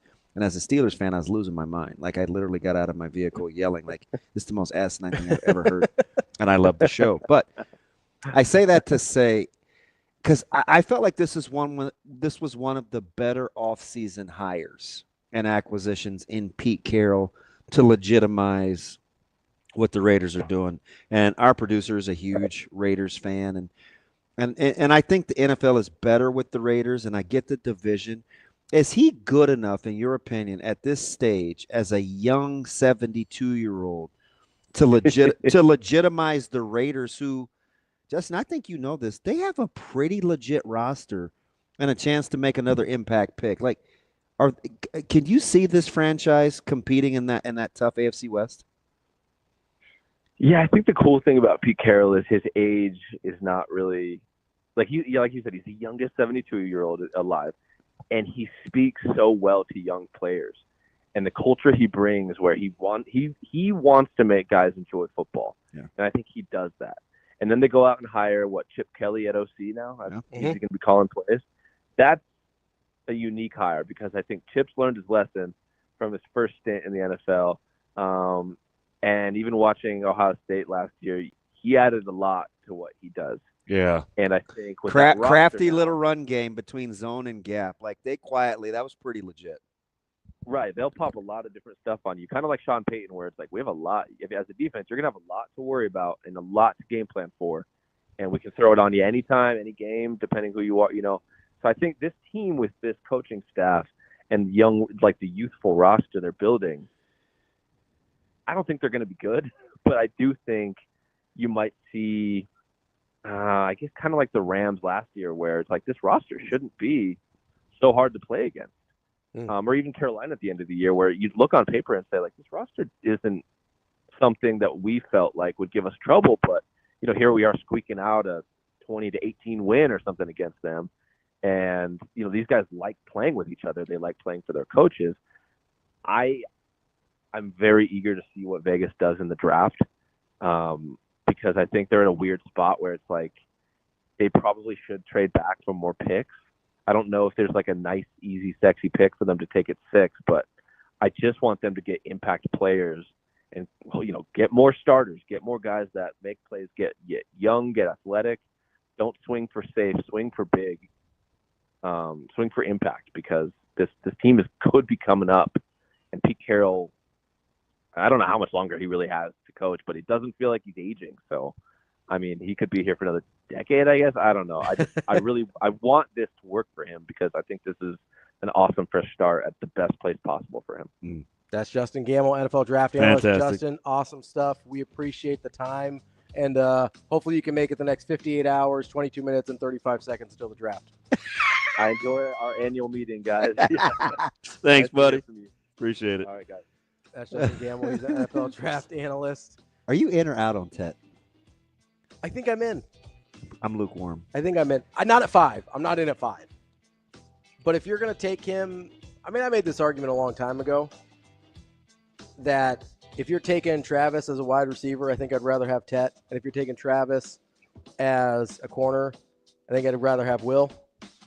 I didn't even get to Will Johnson, Which is another Michigan guy that is going to be in the first round. Defense is pretty good. As DB, I'm Ravi, Lulla, more Hurrdat Sports Live. Coming up next. What's your favorite part of Devaney? Favorite part of Devaney? Probably my office, because if you look at the office, we're Danny's office now, but it's the only office in Lincoln. You can see the Capitol building, you see the court in Devaney. Who else has that office and that view? That's amazing. Yeah. And there's nothing better on game day, the smell of popcorn. That's my other favorite part. When you start smelling the popcorn about 4 o'clock for a 7 o'clock match. You never get some during the game? No. After you smell it, you don't want any, but because you get tired of the smell. But that's all you always have. We always say that. Smell the popcorn. It's got to be a game day. And I think this is one of the cool parts of Devaney is this little alleyway right here. Is first of all, our players walk by this every day. We wanted to put this here so they would see this every day. And every day they're going out there to work, hopefully they're inspired to want to get their next picture up.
Aspirations can drive us.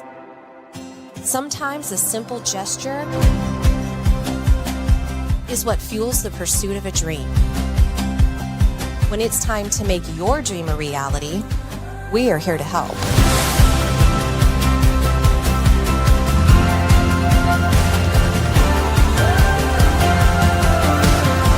Centris Federal Credit Union. We are where you are.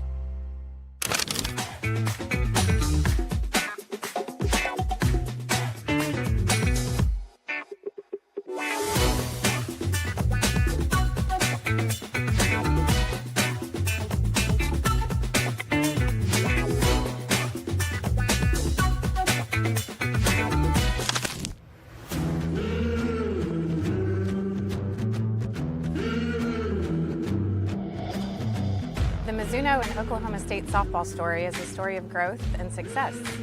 After getting to visit the team this fall and watching practice and talking with Coach G, I am confident in this team this year. The best you is really dang good.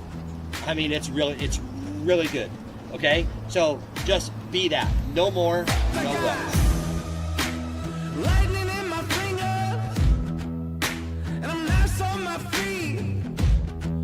Heavyweight big swinger, got you saying double while they're counting to three. Mizuno and Oklahoma State softball are built for big moments. Brace yourself.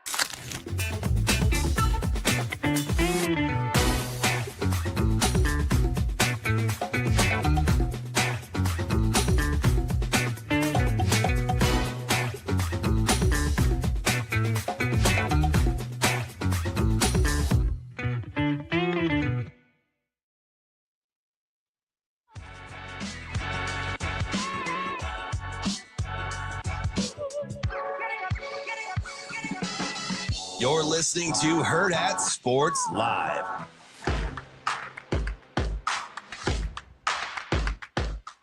We're back here on Hurrdat Sports Live. That's DB. I'm Ravi Lulla here at Hurrdat Sports Bar and Grill, reminding you to go check out centrusfcu.org. It's that time of year. A lot of times people, DB's been looking for a car for who knows how long. He'll figure it out eventually. Every day I am.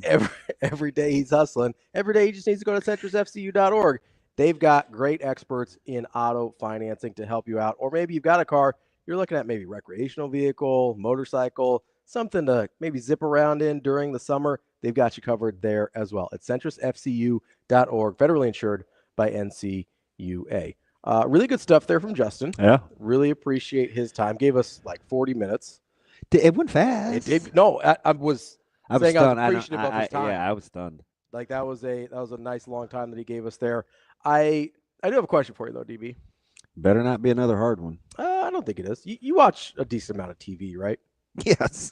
Unfortunately. Decent amount of television. Yeah. Very, very random hours. Very productive days, very unproductive late nights. So, sometimes on various television services, whether it's over the air or streaming or whatever you're watching, they have these things called advertisements, right? Sir, advertisements. Yeah, advertisements. Some people call them commercials, but whatever. There's breaks in the show where. Hi.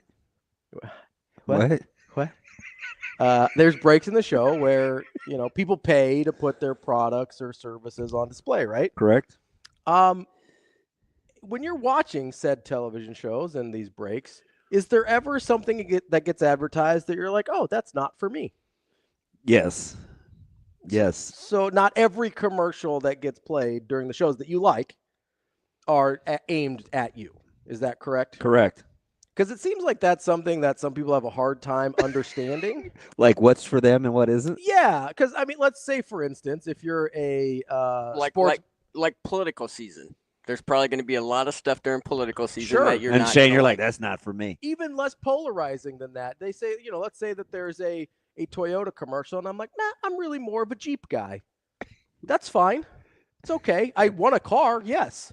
I'm okay on Toyotas. I'll take a Jeep instead. No, So that happens. That happens a lot, Yeah, right? yeah. Almost every commercial break Correct. in almost every piece of media you've ever consumed ever, right?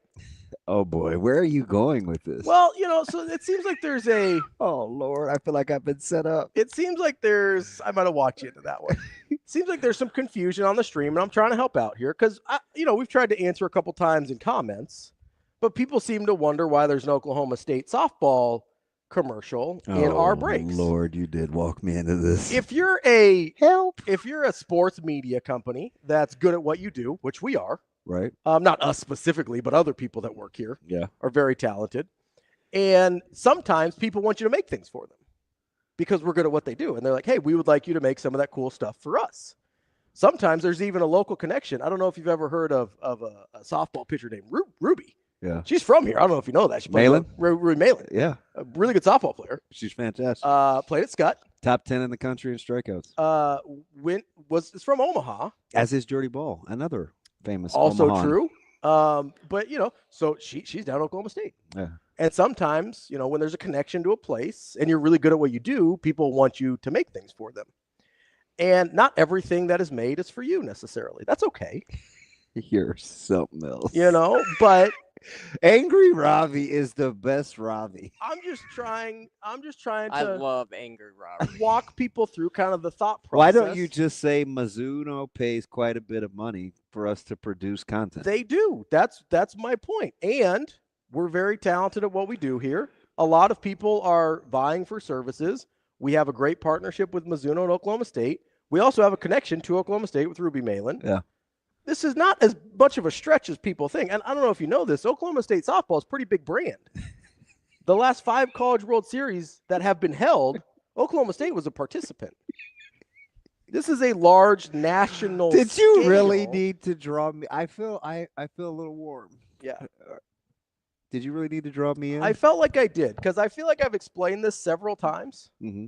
And I don't know if people know how business relationships work, but when somebody is paying you for something, they have some say over what gets made. That's how these things tend to work. So if Mizuno comes to us and say, hey, we've got Nebraska and we've got Oklahoma State. We love Nebraska. We love Jordy Ball.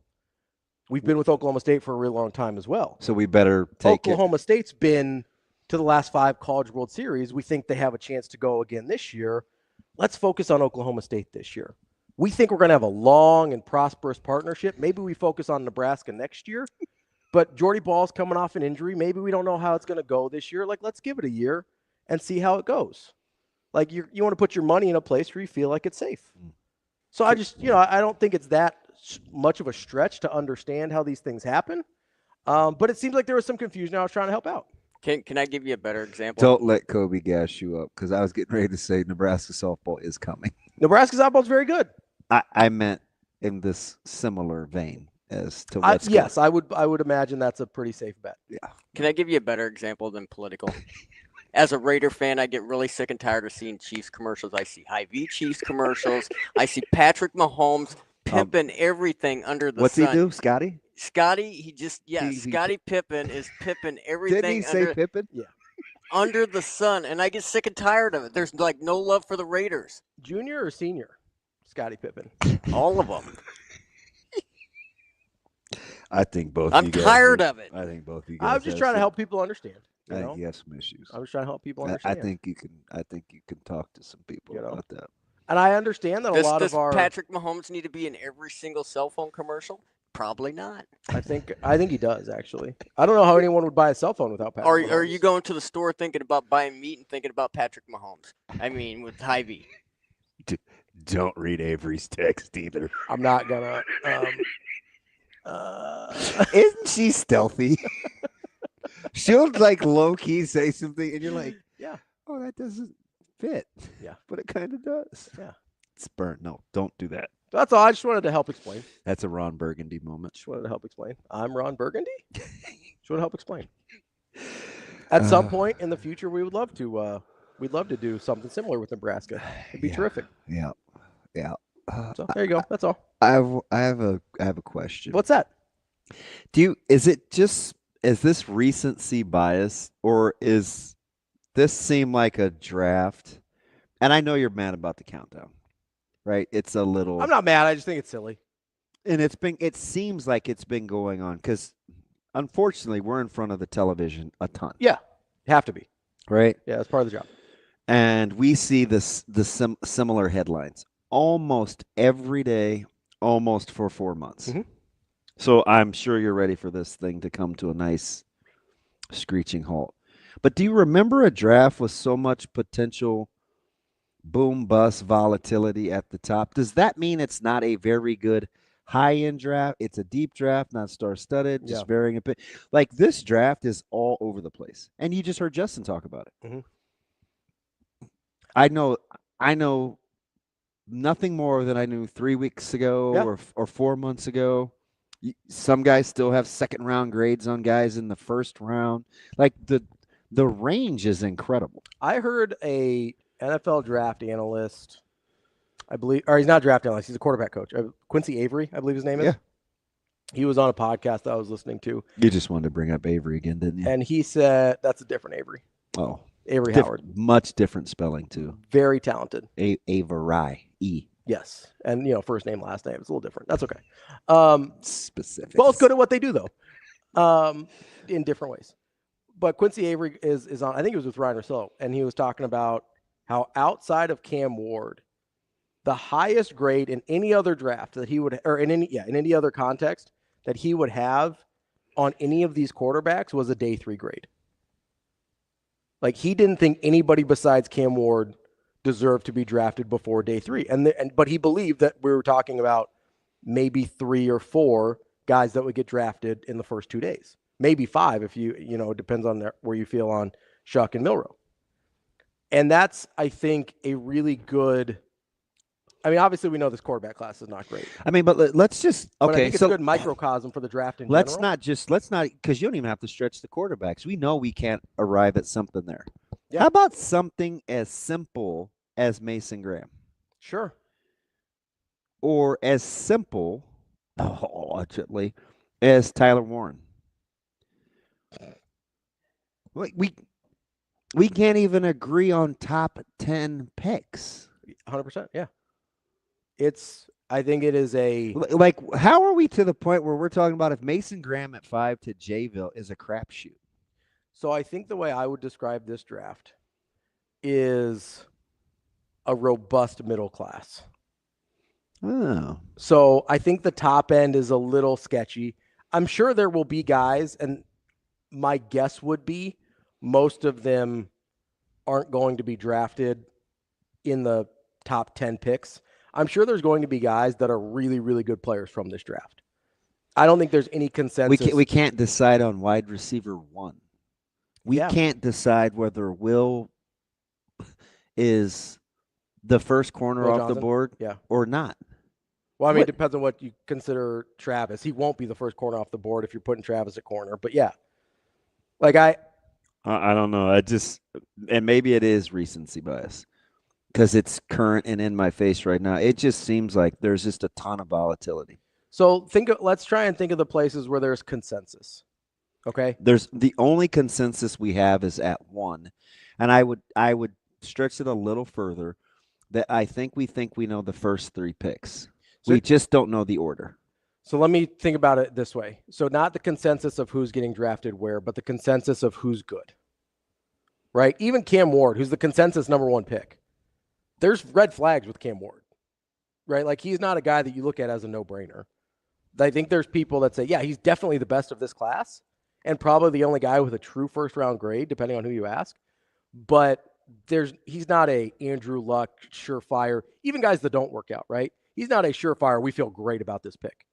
Even with Cam Ward, you're talking about big question marks. Abdul Carter, consensus top edge in the draft, question marks, right? Travis Hunter, consensus number 2 pick in the draft, question marks. Now, I don't think there's questions about whether he's good at football or not. Mm-hmm. I think there's questions about, okay, what does his role look like if he's playing both ways in the NFL? How impactful can he be on either side of the ball if he's playing both sides of the ball? And then my question that I keep coming back to and cannot get an answer on is, even in the best case scenario, how many games does he help you win? Wouldn't you go back and get the skill later in this draft? Yes. Outside of probably running back and tight end. Even running back. I think running back's deep. Now, there's a gap, probably. I don't think it's so. Where's the gap start with KJ? I think the way draft analysts view it, it's Ashton, little bit of a gap. Then you've got Hampton, I think, is the next one in everybody else's minds. Little bit of a gap, and then there's a big group with Henderson, Judkins. Yes, kind of that Caleb second, Johnson. third round group of guys. Yeah, it seems like the longer this thing goes on, that the less people like Caleb Johnson, which I don't really understand, but I do get. I don't think they love how he tested. I think he was a little slower than you keep saying that, but that ain't it. It can't be. Not for that size. Maybe. I don't know. I don't know what else has changed. I think he comes across as a one-dimensional scheme guy. Like he needs zone. Okay. But there's plenty of people that do that, right? Like that's not, I don't know why that would be such a detriment. Because so for instance, and I said this during one of the games, and unless you like O-line or you like football like that, you don't really know whether you're watching like G scheme or zone. Sure. But I did say during one of the Ohio State games, I was explaining the difference between Judkins and Travion Henderson and how I could appreciate that Ohio State was flexible in the run game because one guy is a gap guy, the other guy is a zone guy. Mm-hmm. And they use both effectively. Yeah. But you have to kind of get in the weeds a little bit, so that's not fun. But so some guys make that distinction within the same offense, so they understand the difference. The best example I could give you with running backs of why I like him, because he could play in any run scheme system, is Clinton Portis. Yeah, and you love Clinton Portis. Clinton Portis played at a high level in Denver, which famously was all zone with Shanahan and stretch. But then he goes to Washington and plays in this counter gap pin pull scheme and was still fantastic. I'm like, big Portis guy. Not everybody's like that, but even at running back, which we say is deep, the range is all over the place. Running back might be the best position in the draft. Tight end will give you a run. In terms of top end talent and depth? I do also think some of these D tackles may not be high end, but I think there are a lot of good ones. I agree with that. But I think if you're talking about top end talent and depth, running back might be your spot. Maybe safety too. We have a local guy there too as well. Yeah. Not playing for Nebraska, but we'll see where Watts goes. I'm excited to see how that plays out as well. Coming up next, we're going to talk to Mike Schaefer, Husker 24/7 here on Hurrdat Sports Live.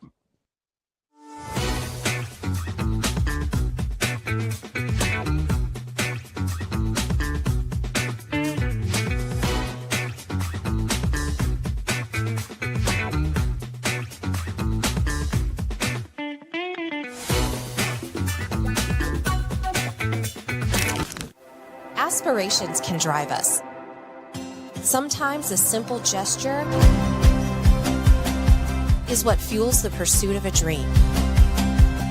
When it's time to make your dream a reality, we are here to help.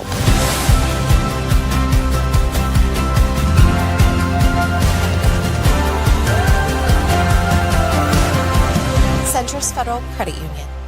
We are where you are.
Okay, here with Austin Kaiser. Austin, pretty big win, EMC semifinal over Elkhorn North, which has been a little bit of a rivalry for you guys. What was your thought process coming into this game? Yeah, the first game we won 2-0, so we knew it was going to be a battle, so we just stuck to the game plan and put our chances in early.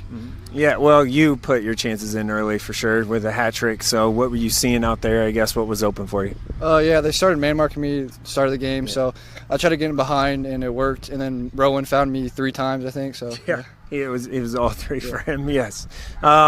Now moving on, I guess, to the final against Hastings. It actually had you haven't seen it yet, but a PK with 50 seconds left to win. What do you know about Hastings, and what are you looking forward to in that one? Yeah, we played them last year. They're really good. So they're undefeated, and we're excited to go over there and play them.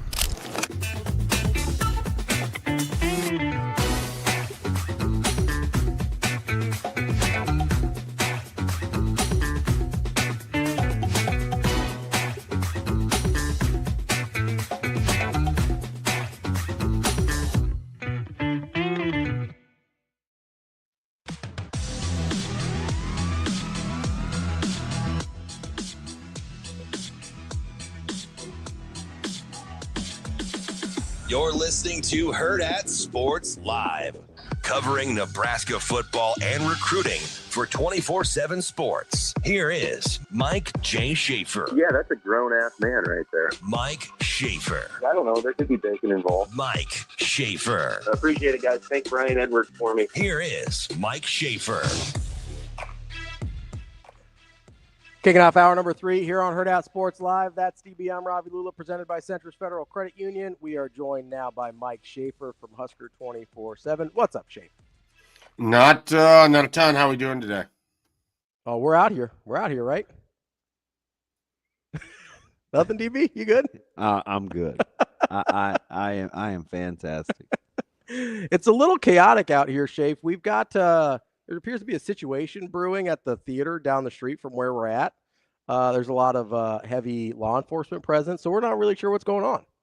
At the Alamo? Yeah. There's like they came in pretty hot. There were sirens. There's a bunch of them. I don't know what's going on. I mean, came in hot shape. There's got to be probably 7-8 squad cars over there. Are Santa Ana and the forces encroaching upon the Alamo here? Is it the last stand for our heroes? That's different Alamo, I think. That's kind of what it was like. No, they were coming in hot though. Yeah, I'm a little concerned. Mike J, were you more excited to be, within 57 hours of the NFL draft, or more excited to see the format tweeted out live for Saturday's events in Lincoln? Yes. More excited to see what the Vikings do with the 24th pick. Yeah. What's a team that's so close to winning do at 24? Because they you're turn much closer to the organization over at 21. They turned the organization over to a guy who threw 9 times against Penn State in 2023. That's what they do when they're that close to winning. No, I mean they're in an envious spot where you're just trying to get the most value you can. I'm assuming they'll trade down. They only have 4 draft picks, so I'm assuming they want to acquire more draft picks. But I kind of hope they just hang in there at 24, take the best player available. If it's a Walter Nolan, if it's a cornerback, whatever it is, I'm good with that. Like, I don't think they have to go acquire more picks. And quite frankly, Kwesi has wasted most of his draft picks over the last couple years anyways. So they haven't really been built through the draft, so they shouldn't really be overly concerned on that end of it, I think. Schaefer, as you kind of get ready, I know that doesn't quite raise to the standards of Vikings draft day, but as you get ready for the Saturday festivities in Lincoln, I mean, how are you approaching this as opposed to a more traditional spring game? Obviously, I wouldn't think you're expecting to garner much in terms of information, but just as a guy that covers the team, I'm curious how you're approaching it. I mean, I'm not approaching it any differently than I would a practice, which is we'll see what we're allowed to watch and what happens when we're allowed to watch it and who we're allowed to talk to afterwards and what they choose to say. I mean, that's a really glib sort of dumb answer, but there's really not a whole lot more that I can offer. We really haven't experienced anything quite like this. I don't know what Saturday is going to be. I don't have a lot of anticipation that I'm going to walk away feeling strongly about any particular aspect about Nebraska football than I did coming into it, because I just don't think I'm going to take much from Saturday, which is fine. Like, it's not about me. It's not about the media coverage of it. It's about whether they're happy with the 15 practices that they put forward for this spring. I mean, that's ultimately, do they get to where they wanted to be at the end of the spring? Do do they have answers for personnel? Do they feel good about the guys that they've hired and where things are headed? Those are the big things. And some of that can be answered and some of it can't. And so I don't think anything that happens on Saturday should be large on anyone's radar for Nebraska football moving forward. They're not going to win a game in the fall this year because of anything that occurs during the Husker games on Saturday. And I don't think we should make too much of it one way or the other. Schaefer, so is there any interest at all in kind of where guys may be or situationally, kind of why they're doing what they do? Like, for instance, if a guy like, Genatone wants to play some running back on Saturday to show some value there, or maybe an offensive guy goes to defense or vice versa or whatever. Like, is there kind of any interest there for you in terms of what the real cut line is, who's where, kind of what guys are willing to do to make sure they're in like that final, 8 to 10?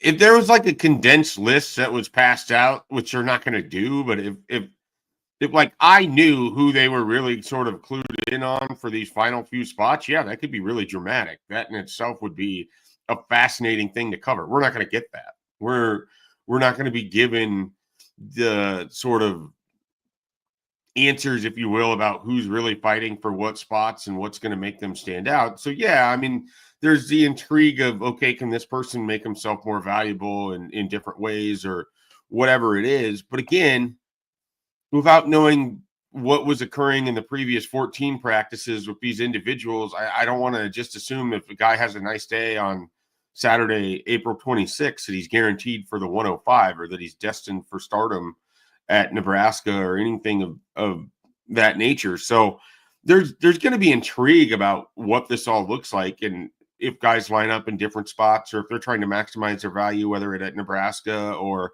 for a future suitor.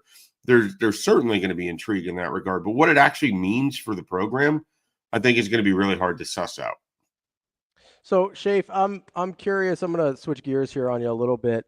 DB and I were talking sort of in passing earlier about returning Big Ten quarterbacks and where Nebraska sort of fell in that pecking order as we're, obviously Nico's not a returning quarterback to UCLA, but he's at least a somewhat known commodity, having played last year. As you kind of start to get a more complete picture of the Big Ten quarterback, I guess, landscape, where does Dylan fall in that for you? It's tough because I admittedly kind of go into like almost Big Ten hibernation mode where I haven't thought a lot about some of these other teams and what they have coming back. I mean, I know that Drew Aller will be at Penn State. Obviously aware of Jaden Maivia. SC. At SC. I mean, there's different people that you're familiar with because Nebraska either played them or that they're out there. And then there's just some teams like I don't know what Purdue is doing. I don't know what Minnesota is doing. Mark Gronowski is over at Iowa. You gotta like.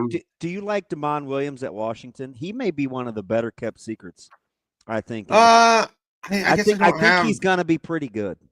I don't have strong opinions yet on it. I mean, with so much player movement, and then when you get hyper focused the way that we do when you cover Nebraska, like I just honestly can't offer a great assessment of what's happening around the conference because I haven't really thought about it in that sense. I mean, I know that Nebraska is going to have some interesting guys on their schedule, but I haven't really begun to think about like where Dylan might fall on the list of Big Ten quarterbacks, in large part because I don't know yet what type of Dylan Raiola I think we're going to see for a sophomore year. I mean, what sort of jump?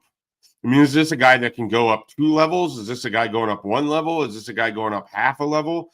Is Nebraska going to find more success in the running game so it's less reliant on Dylan Raiola than it was at times last year? So some of it is he's still very much an undecided as to what he is. I think that the toolbox is full with what he can do, but we don't know what that picture is ultimately going to look like And I don't even know that the end of last year with Dana Holgorsen told us what it's going to look like, because you had games like Iowa where he was a little bit tentative in the pocket, or he wasn't making plays when he had some opportunities, and a great defense. You had games like Wisconsin where he took advantage of a porous secondary, and they were able to move the ball all over the field. You had USC where you had a little good, a little bad. You had Boston College where I think it was mostly good, but the conditions weren't great. He couldn't hit the ball down the field. I mean, so there's just so much unknown about Dylan Raiola that I think he could easily end up in the upper echelon of Big Ten quarterbacks, but he could also just sort of be middle of the pack. We just don't know what kind of growth, and we're expecting growth. And I would be surprised if he took a step back. But we just don't know what level. I mean, because it'd be too reductive or simplistic to say he's going to be a little bit better, or he's going to be a lot of bit better, because there's so much around him that's changing too. Shay, is it important? So it's kind of in the nitty gritty, and I get it because we are hyper focused on Nebraska, but like, how important is or isn't it? Like, does he need to be better than Julian Sands or Keinholz or whomever starts at Ohio State? Or does he need to be better than Drew Altmaier or Drew Aller or Luke Altmaier? Yeah, I confused my first names. Does he need to be better than Altmaier at Illinois? Like, at some point, the teams that you're going against, I guess, head to head would probably matter more than its totality in the conference as a whole, right? Sure. Yeah, I mean, I guess the really stupid way that I'm going to answer this is that I think he just needs to be better than what he was last year. His competition is himself. I don't think it needs to be an outward thing. I don't think he has to worry about competing against other Big Ten quarterbacks. I think if he can be better than he was last year, if he can show a little bit more decisiveness when he wants to run the football out of the pocket, if he has a little bit more touch when he's able to throw downfield, he's able to read defenses faster at the line of scrimmage. If he could recognize things like early in the second half against UCLA when he should have saw Fedoni up the seam and he didn't, and he instead tries to force his ball, and it's a game-changing interception return for a touchdown. I mean, I don't care about Dylan versus the rest of the conference. I care about Dylan versus Dylan. If he's better than the version last year, Nebraska's going to be better. I don't think that's like a really tough or ridiculous hot take by any means. I think if he's improving upon what he was, if Dylan Raiola as a sophomore in September is better than the guy as a freshman in September that we were all pretty impressed by, I think that's arrow up for Nebraska as a program as a whole. I think that's arrow up for what that offense can be as a whole. And I think it shows you that, you know, Dylan Raiola isn't just this guy who has a bunch of tools and was capable of playing as a freshman. It shows you that he's going to continue to grow and get better, that he didn't come in and be what he is for multiple years, that there's progress there. And so I think the comparison, the only player or person that he needs to be worried about, and I'm sure this is what the case is himself. Yeah. Schaefer, as you look at the situation with Dana and Dylan, and maybe it doesn't, maybe the semantics of it don't matter, but I'm curious, if we see a version of Dylan that's better than last year, how much of it do you think will be a credit to Dylan getting better, and how much of it do you think will be a credit to Dana and the way his offense tends to make things easy on quarterbacks? I think that has to work hand in hand. I mean, I think like we should be able to see moments in 2025 where Dylan's processing is better than it was last year. And it was good. I mean, I don't think he gets enough credit for what he did last year as it is, because Nebraska goes 7-6. It's up and down. The offense is up and down. And yet that was an 18-year-old, 19-year-old playing his first college football, having to do all of that on the fly, facing different defenses, and the best conference in the country.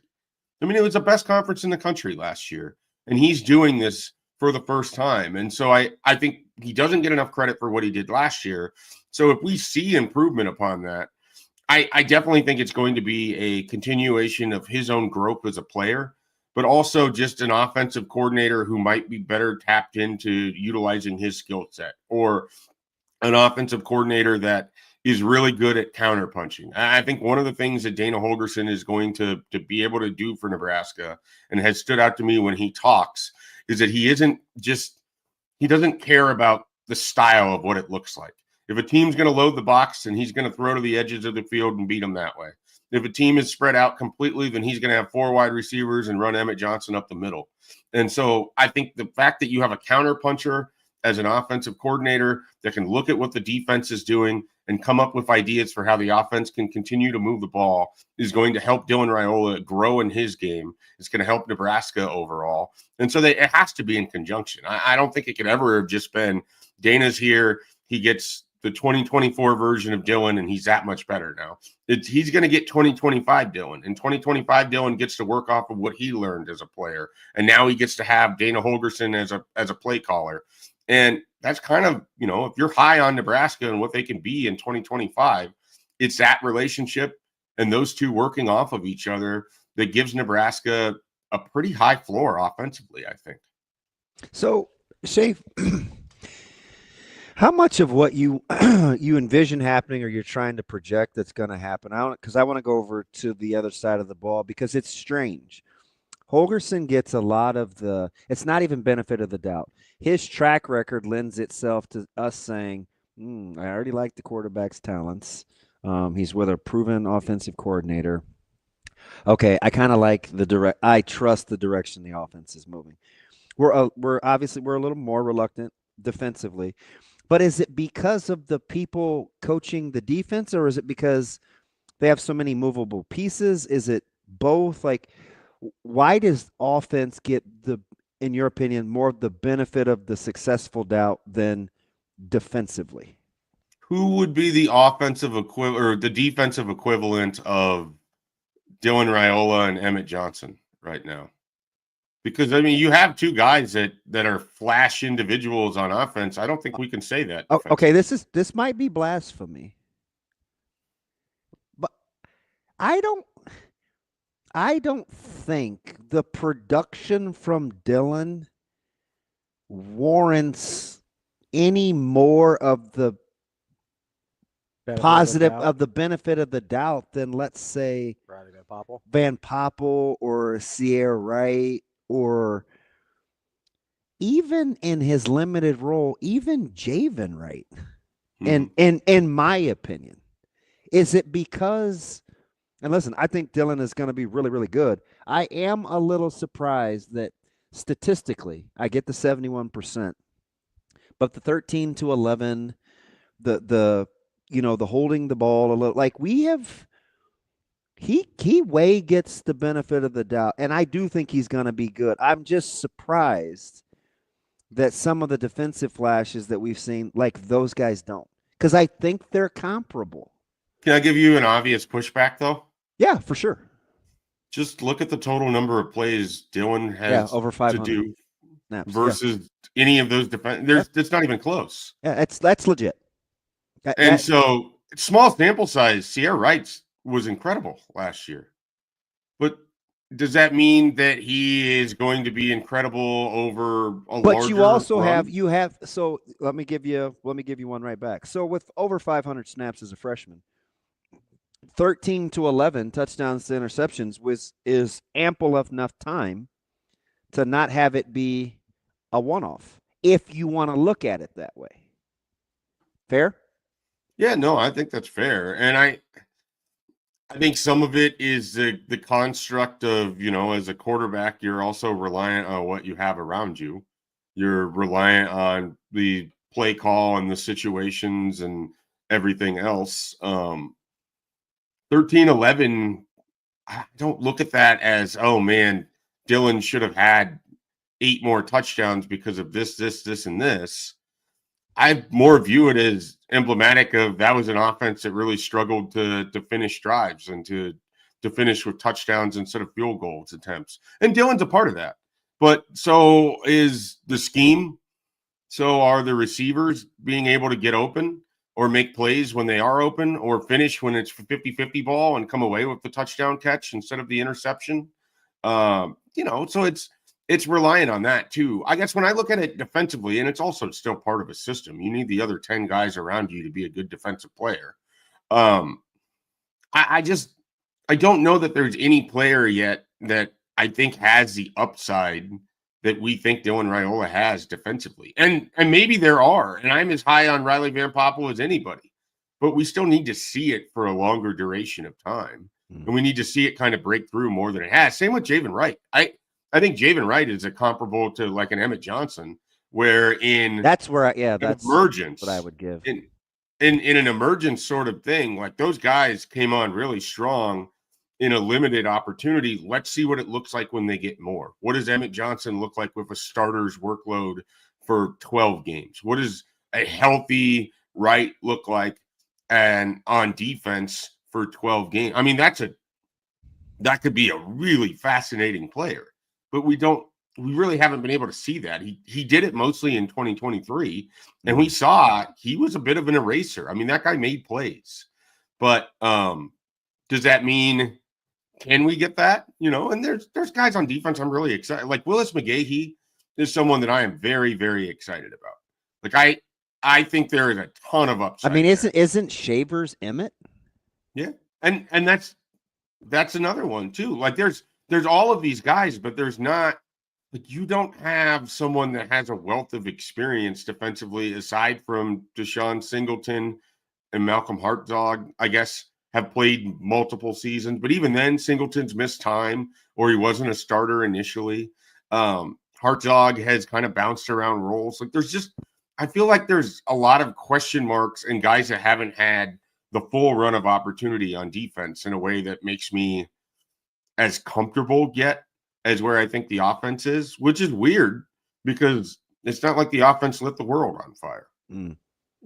Schaefer, is there, kind of talking about this benefit of the doubt and who should and shouldn't get it, is there somebody that we haven't really talked about on either side of the ball that you're giving the benefit of the doubt to based on what you've seen that you just don't think is either getting that type of run normally? Oh, I don't know. I mean, we do a pretty good job of talking about literally everyone on the roster. So I always find it kind of fun when you have to come up with deep sleepers or under the radar people, because it's kind of hard to get under the radar in this environment. I'm looking for deep cuts, Schaefer. Like I'm intrigued by, and this is more just a me thing. It doesn't mean that I've seen it yet, but like a Quinn Clark or a Keelan Smith, like they're further down the pecking order on the wide receiver room. But it doesn't mean that I'm not interested in what they're able to do. Well, Mekhi Nelson, I'm very interested in, but we've talked about him. Like even a Kenneth Williams, we've talked about him in the sense that he's looked pretty good in the limited time that media's been over there, and he's smooth catching the ball, and they obviously like him. I think he's part of the running back depth there. Defensively, you can kind of get deeper into the secondary. Like I want to know more about a Justen Rhett, because I think he's someone that was brought in December that you kind of just forgot about him. And now we've had a limited amount of time. We've been over there in the spring, and I've seen him running around, but I can't say that I know what he is as a safety. Is he a center field type guy? Is he coming up in the box and making plays? I mean, so there's people that I'm very curious about that I think are going to have roles, but I don't know that there's anyone that has been like under discussed relative to what their impact might be in 2025. I think we do a pretty good job of taking the fine comb through everything with Nebraska's roster. So let me get to Nebraska's portals additions or subtractions or whatever. I don't know how many guys are going to be go either way, but clearly, the one that's on the radar for everybody locally is Marty Brown. You're pretty plugged into some of the aforementioned schools he's connected with. What are you hearing as it with regards to how you think this week plays out? Will he or won't he be at practice? Because I'd like to say I would know better, but I don't. What are we thinking there, Schaefer, as you try to connect the dots? Yeah, I mean, today he's expected to be in Miami, and like to kind of put it in a pretty simple way, Miami wants to finish this recruitment when he's on campus today. Yeah. Like Miami is motivated for Brown to leave and just know that he's going to be a future Hurricane. Like they want him. They want him that much. Whether he's going to do that or not, because he has other opportunities, whether it's, potentially seeing what Nebraska is interested in with him, or Cal, who's shown a lot of interest and doesn't have a running back room to speak of right now. I mean, he has legitimate opportunities. I mean, there's Kansas State out there where he has connections. So for me personally, I don't know how he fits in the Nebraska equation. Unless he just desires to be a Husker more than he desires the opportunity that he's going to find outside of Lincoln, I don't see this as a fit where it's going to work for both sides with what he ultimately can get. And I think Miami is going to be willing to offer a good amount of NIL. I think they view him as a future starting running back in that program behind a couple guys they have that are older right now, but they want him as part of their three-headed rotation that they're going to run down there. And like I said, Cal is looking for its starting running back out of the transfer portal. So, Nebraska inviting him to a practice doesn't signify the same thing as these other programs kind of going after him. And so that's not to say that Nebraska needs to be doing more. It knows what its room is better than everybody on the outside. So if they're comfortable, if they have it running back and they don't feel like Brown is a significant upgrade, then they're responding and such. And he's going to respond and make the decision that's best for him. Even when he went in and the initial buzz sort of happened, it felt like it was going to be a tough fit for me because I could see where Nebraska would look at a Quentin Ives and think, what's the difference between him and Brown? I mean, Ives didn't have the opportunity to contribute at North Dakota State. Like that's the big difference here. But they really believe in that running back room. Good or bad, they have a lot of confidence in that running back room. And they have for several years. And we just haven't seen it manifest in the way that I think they believe in over there. And that's sort of why I don't think Brown will end up with Nebraska either. So you don't think the interest in Marty Brown is in any way an indictment of how they feel about the current room? No. I just get the sense that they would be happy to take him if it works out, but I don't think when Nebraska has wanted someone in the transfer portal, you have seen it in a certain way. And I don't think we're seeing that with him. And so I just have a tough time imagining that this shifts in such a way where Nebraska is going to be his best option, because I think he's got a lot of good options. And I think that he knows that. And I think his representation knows that. So in your mind, if it doesn't end up being Brown, you don't think Nebraska is going to go back to the portal and search for another running back? No, I think it's either Brown or they're not taking another running back. Okay. Like I think they genuinely like their room. Now, could I be wrong? Sure, but we have pretty good coverage of things over at 24/7. You've seen running backs committing to other schools. You haven't really seen Nebraska's name linked to anybody. I mean, even Shamar Brown, like if he wasn't from Omaha, Nebraska wouldn't be linked to him. Like that's just the reality of it. So I just don't see them looking into the portal for a running. They didn't do it in December and January. I don't know why they would do it now. I genuinely think they believe in what they have in that running back room. Schaefer, let me get you out on this. Is there from a special teams in the third phase of the game, obviously, anything you're interested in, considering it was such a critical part of Nebraska's outcomes a year ago, that you think you can glean? I don't know if I'm going to be able to take anything away right now. The optimist in me, the real tiny little bit of me that believes in positivity, doesn't think it can get any worse than Nebraska's special teams last year. So I think having a new voice and a new operation system and new teaching and new ideas, I think that's all good for Nebraska. And so I am going to provide a long runway in order to be able to assess how things have gone for Mike Eckler. It worked immediately for him when he went to Tennessee, and I don't want to just assume that's going to be the case at Nebraska too. But I am genuinely excited about what he could do and the turnaround we could see, because it was really bad last year. I just don't think there's any way that you can say it other than it was really, really bad. I mean, it was everything from not being able to cover punts, and your gunners were so far removed from where they needed to be because they couldn't get off of blocks, to you couldn't set up simple returns, to you couldn't block on not even full on punt block from other teams. Like, I mean, just there was so much that went wrong last year that even just getting to baseline competency is going to feel like a seismic jump for Nebraska in the third phase. Dave, probably unanswerable question before we get you out of here. Hey, but let's ask it anyway. That's what I do. Schaefer, if Nebraska was at baseline competency in special teams last year, what's the record? I mean, I think they win the Illinois game. You probably win Iowa. You win Iowa. So, I mean, that would put them at, what, 9-4? I mean, they would have been 8 regular season. We don't know who they play. I mean, they probably get an SEC team in the bowl game, and that's a little different than Boston College. But we'll say at least 8-4 in the regular season. I mean, it cost them games. And you could make an argument that games like UCLA and other ones, because you just couldn't rely on special teams to do things for you. I mean, it hurt them in that. It hurt them against USC.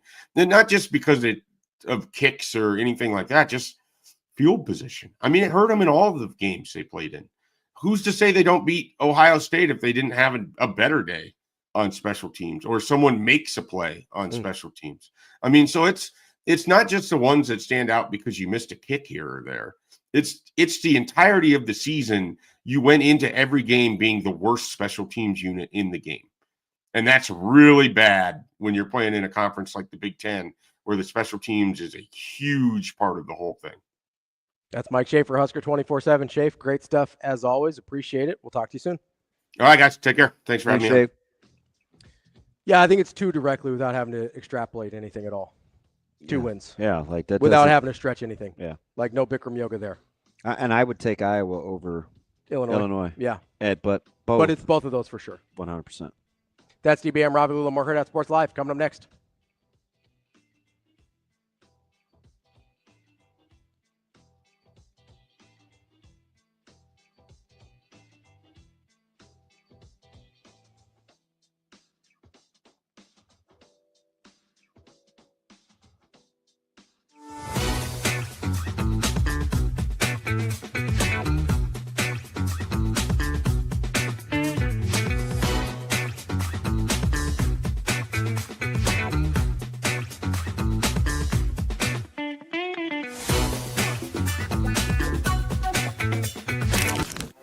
Aspirations can drive us. Sometimes a simple gesture is what fuels the pursuit of a dream. When it's time to make your dream a reality, we are here to help.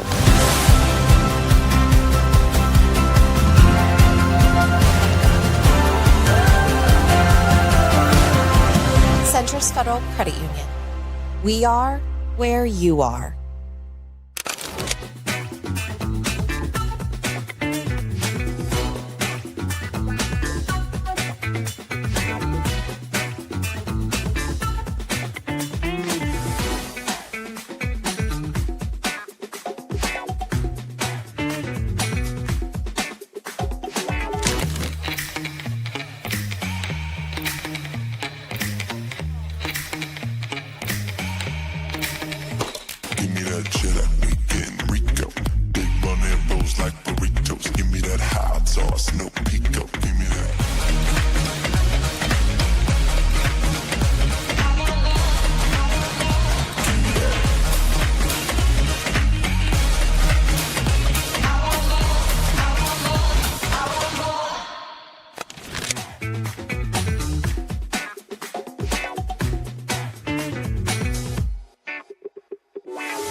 Okay, here with Austin Kaiser. Austin, pretty big win, EMC semifinal over Elkhorn North, which has been a little bit of a rivalry for you guys. What was your thought process coming into this game? Yeah, the first game we won 2-0, so we knew it was going to be a battle, so we just stuck to the game plan and put our chances in early.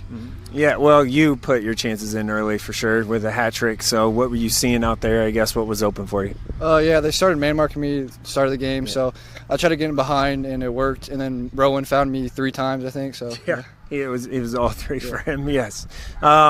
Now moving on, I guess, to the final against Hastings. One, it actually had you haven't seen it yet, but a PK with 50 seconds left to win. What do you know about Hastings, and what are you looking forward to in that one? Yeah, we played them last year. They're really good. So they're undefeated, and we're excited to go over there and play them.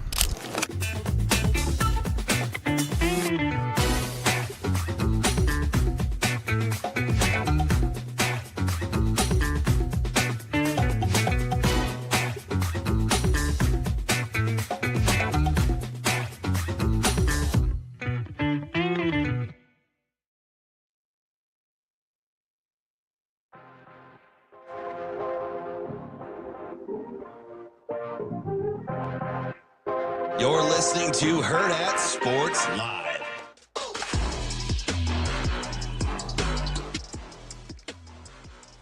We're back here on Hurrdat Sports Live. That's DB. I'm Ravi Lulla here at Hurrdat Sports Bar and Grill. Don't forget, Tuesdays, kids eat free. With the purchase of an adult entree, you can get a free kids entree as well. Bring the whole family in, get a little bit of free food, and enjoy the great atmosphere and the great setup here at Hurrdat Sports Bar and Grill. Lots of playoff games going on. Yeah. Hockey, basketball, whatever you want to watch, we've got it covered here, Hurrdat Sports Bar and Grill. DB, I asked Schaefer a question there about the place of Dylan Raiola in the Big Ten quarterback picture. Yeah, actually, I asked you. Yeah, earlier, and then I asked you. and I didn't want to put you on the hot seat. Are you going to turn around and put me on the hot seat? I would like to put us both on nicely temperatured sitting apparatus and see where we can land here, because we're going to have to process through it real time. I think it's an interesting question. You got of the guys returning to their current schools. Here's the list. So Nico is out. We can get to Nico in a second, but let's start here. Let's start with guys going back to the place where they played last year. Okay. Drew Aller. Yep. Luke Altmaier. Aiden Childs. Yep. Athen Kalak-Manis. Yep. Jordan Maeva. And Dylan Raiola. Yep. That's it. That is 1, 2, 3, 4, 5, 6 guys. A third of the conference is returning a starter that played for them last year. Although Damon Williams played, I think he got the last 2 starts for Washington. And Jordan Maeva didn't play most of the year for USC. I would put Williams and Washington in that. Okay, Damon Williams as well. Yeah. He played about as much as Maeva is. That's fair. Yeah. Okay. So 7 guys. Out of that group, we have to project a little bit, right? That's kind of what this exercise is with a lot of guys, not just Dylan. Out of that group, gut instinct, where does Dylan fall? Third, probably. After Aller? After Aller. After Altmaier? Correct. I think that's fair. I like him. I like what we've seen from him better than Childs, better than Kalak-Manis, better than Maeva, and better than Damon. I think that's fair. Yeah. Because even in a win, I didn't like Maeva. No. We've better talked than about Dylan and Southern Cal. We've talked about this with USC. Now, that's not to say that he's not capable. Sure. But if you're just asking me what I know. He threw so many interceptable balls that didn't get picked off. But I do think, it's Menendez at Indiana. Yeah, Fernando. Who I think is a very, very good pickup. Good fit for them. A very good fit for Indiana. I probably like Damon Williams better than most. It seems like you're higher on him now. So, and then whatever happens with Keinholz and Sands at Ohio State. Yeah. You got to figure those guys will be better at the position, though. You think better than Will Howard? Or better at the position in what sense? That quarterback position that will be played at Ohio State, you have to slot in the top 5 just naturally. Of the conference? Yeah. Yeah, 100%. I would agree. No matter who takes snaps. I hate doing that. No, but and you right. could give me pushback like I don't know. I think you're right. No, man, you don't. Like, we don't know how they're going to play. But the only thing I would maybe law of averages says they find a good quarterback. Yeah, they'll figure it out. Even Kyle McCord, who they couldn't wait to get out of town, was a top 5 quarterback in the conference the year he played. Right? That's the low point, is Kyle McCord. And that's a dude that had a really good year at Syracuse, had a good year at Ohio State. Not to the level their expectations are at, but the low point is a top 5 quarterback in the league. So I think that's fair. The other The other ones that are kind of out there, I'm really interested, and these are outside of returning to the place they started. I'm really interested to see what Iowa's situation looks like with Gronowski. That I don't know what to make of that, because I think obviously he was good at South Dakota State. And you just got an Iowa quarterback to enter the portal, so maybe he's Seems better. like he's winning. Yeah. Right? And is kind of locking down that position. But I don't love the history of Iowa's offensive quarterbacks. Right? So they would be the anti-assumption. Yes, they're the to bizarro of Ohio State. Like no matter who they bring in, I kind of go, I don't know how that's going to work. What do you do with Wisconsin? I have no idea.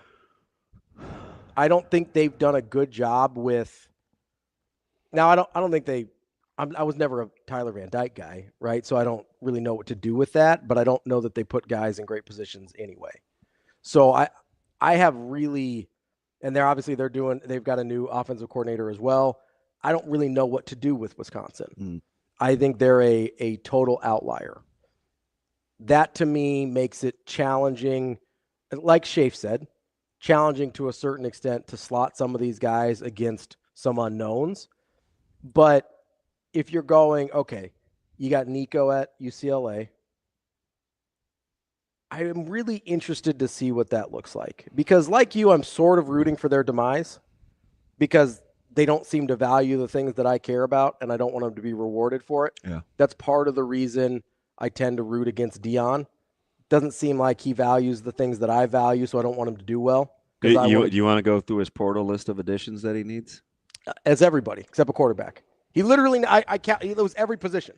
It was every position except a quarterback. Yeah. He's like, I think I'm cool there. Yeah.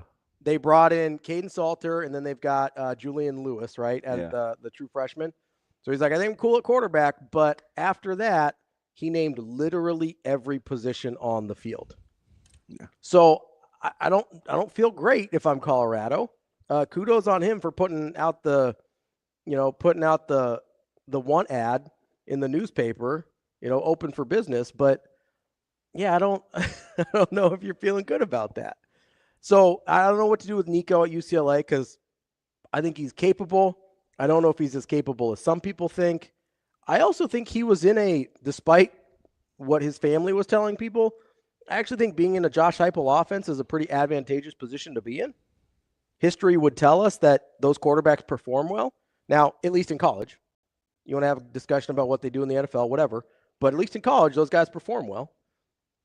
Are you going to be in a better situation at UCLA with a first-time offensive coordinator in Sinceri? I mean, historically, okay. Yeah, you don't want to fast forward that it's kumbaya, we get s'mores, and that thing hits off and running.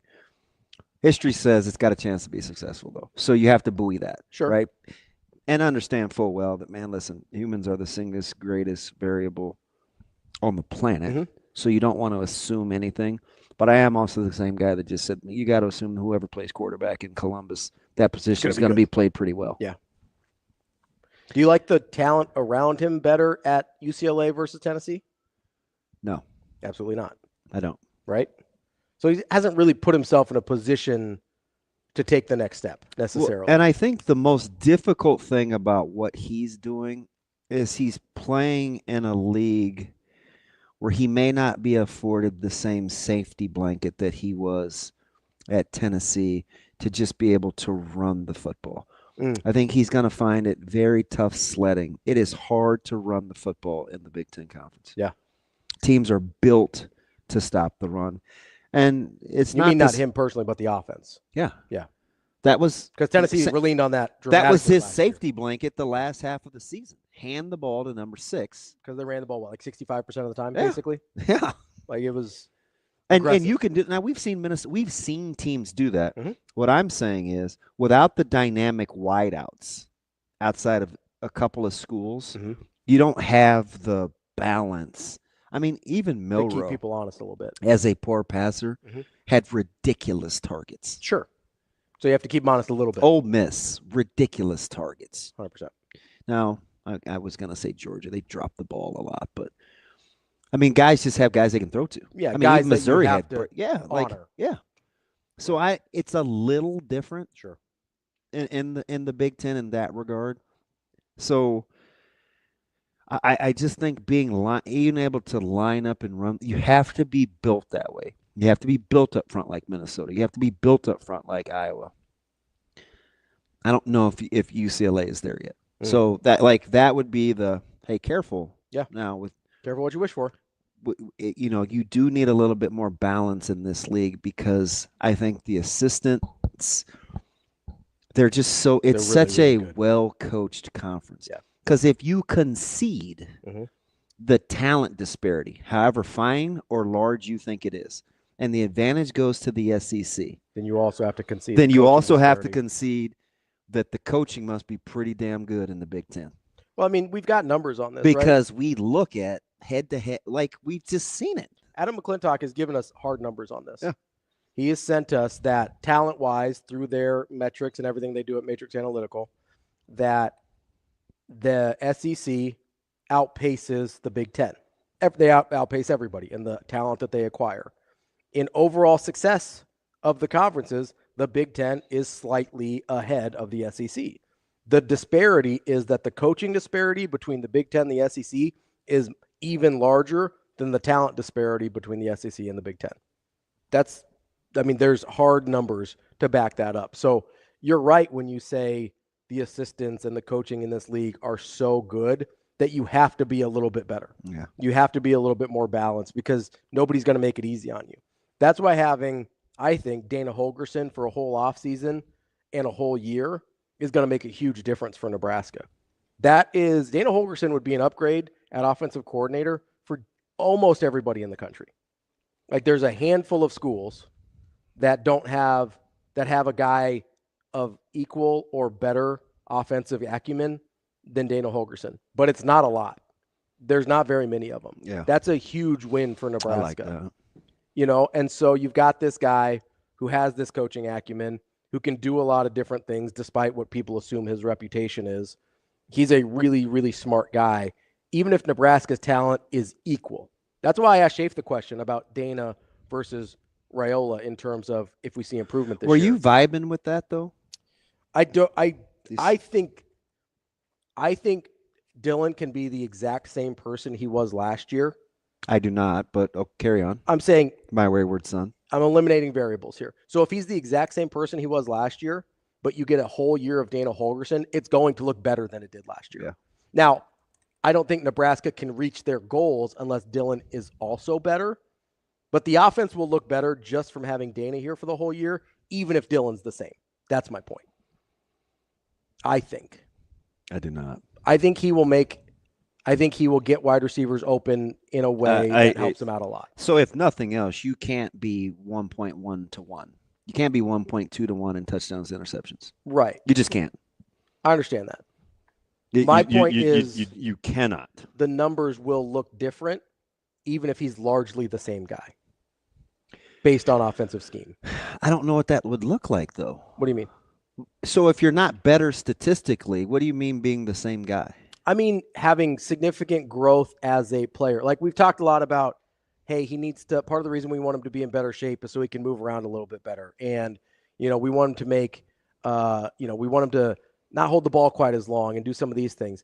I think he could be largely the same in terms of his growth as a personal quarterback. And just do those things? Yes. And he'll be better because the offensive system is a little bit easier for him and a little bit more efficient. I don't know. I think the stats will look better even if he is largely the same guy. I don't want to belabor your point and just be a Richard head.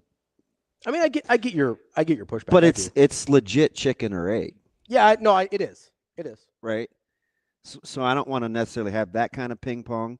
So I simply just say he has to play better. And I don't there's no other way around it. He has to play better.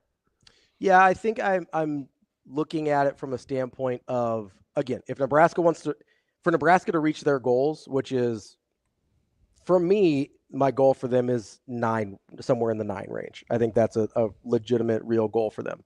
I think he probably needs to actually have gotten better. In order for his stats to look better, I think he can be largely the same guy in a better offense. It's so those are kind of two different things. We are different. Is a guy that is in order to be a guy that I trust implicitly when it's like, hey, it's 2 minutes before half, let's go get a score, we get the ball back, let's put this game away before they even touch the ball in the third quarter, then he needs to be a better, different kind of quarterback. Now, I will say this. Along those lines, even though I'm like, I don't know, Ravi. Sure. I will say this. If you're better with the gimmies, they will be markedly better. Yeah. So in that vein, he doesn't need to be markedly different. Yes. If you just take the gimmies. And within a Dana Holgorsen offense, I think you're going to have more opportunities to get gimmies. Right? 3rd and 4, man, play catch. Hey, just get 3rd and 6. 3rd and 4 in a Dana Holgorsen offense should be a gimme. Yeah. No, right? I get it. So if you have more opportunities for gimmies, you're going to hit more of them. That's kind of my point. And you may still be in a situation where it's like, don't know if I totally love it in a 4-minute trying to salt the game away. Like that's where there's personal growth as a quarterback or hey, we are down for 90 seconds, 2 timeouts, go win the game. That's where I think you're being better as a quarterback. And you will get help from your staff because the coaching in game has to get better too. 100%. Absolutely. So as they get better situationally, I think inevitably, Dylan will get better. Yeah. So it is a chicken egg thing in that sense for sure. And as Dylan gets better, then the coaching will get better. Then the coaching becomes vastly easier. Like situationally, hey, listen, I know if I can ISO this deal, this critical play against Boston College, and I see, boom, I can isolate a running back on a linebacker, get him the ball. Because that's how offensive coordinators think. Yeah, let me create this situation. Let me create the most advantageous thing. You guys got to do the rest. Absolutely. So if you're operating under that deal, like how many times did we say on a 3rd down, this 3rd and 4, 3rd and 5, and we say, oh, he had him. Yeah, get rid of it. Or just hang on to the ball or squeeze it. Like if you take when I say gimme, I don't mean you get handouts, but I'm telling you. When you get the situation you were trying to scheme up, you have to execute it. Yeah, absolutely. No, I agree with that. That like we make football about a lot of other things. The really, really good teams, boy, they don't miss. Yeah. They make you pay the price. They will scheme you up and get you in a situation you don't want to be in, and then they take advantage of it. They make you pay the price for not – I mean, you get a 4th and 1 on the plus side of the field, and you mishandle a snap. That's a gimme. You have to convert That's a gimme. You have to convert that. Yeah. So those are the kinds of things I'm talking about. And my point is I think Dana Holgorsen is just about as good as anybody in the country at creating those situations for you, at creating those situations where you get the look you want. And that's, I think, where the difference is going to be. And I do think Dylan is better. So, I'm kind of arguing against something that I don't even necessarily think is real. But I do think Dylan is also better, right? I think he's a better version of himself. I think because of the way, like, nobody on earth has ever questioned his mental acumen for the game. Nobody. That's the one thing everybody is like, hey, he's got all the tools, and his devotion to the film room and the mental side of the game is unmatched, right? So if you start with those things and then you're like, hey, there's a couple things we need to shore up. We got him in better shape. We feel, he's got that first year of starts under his belt, 500 snaps or whatever it was that Schaefer said. Then you're in a position where you're almost just going to be better by default. If you work at it at all and you start there, you're going to be better almost by default. And then you add in an offensive situation that's maybe a little bit more advantageous and creates a little bit, a few more gimmies. I think you're in pretty good shape. And maybe that's why, to answer your question to Schaefer, maybe that's why you give him the benefit of the doubt. I do think Dana's a big part of why Dylan gets the benefit of the doubt. I get it. But I also think there's this part of me that thinks we attribute Dylan's talent more than what we've seen. Sure. Yeah, I think that's fair. A lot of people do that with 5 stars, though, to be fair. That's a very common practice with guys that are that highly touted. Yeah. You could argue it's happening with Nico. What certainly doesn't excuse the behavior. Sure. Or the thought process, right? Like, I don't want to just let you off the hook. No, that's fine. Because this is how we think. I understand how they got there, though. Yeah. Like, what makes Emmett Johnson any different than Marquise Buford? I don't know that there is a difference in terms of. I think it's you know what it is? It's how we talk about him. Well, here's the other thing. It's how we talk about him. Because I will push back a little bit. Who's the greatest Emmett Johnson defender? Either you or TK. Right. Okay. How many touchdowns did Emmett Johnson have? It's easy. 1. Yeah. Yeah. Okay. So here's the only place I'll push back.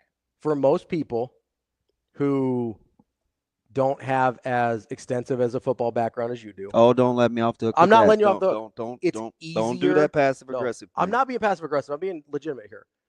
It's easier for people to see offense. I know what Emmett Johnson looks like as a running back more than I know if Marquise Buford's doing his job as a safety. Fair. I'll own That's all I mean. I'll own that. Like, I watch offense different. I just don't want. Well, it's because you're smart. No. Because I think offense is easier to see. I think we let people off the hook in terms of not growing.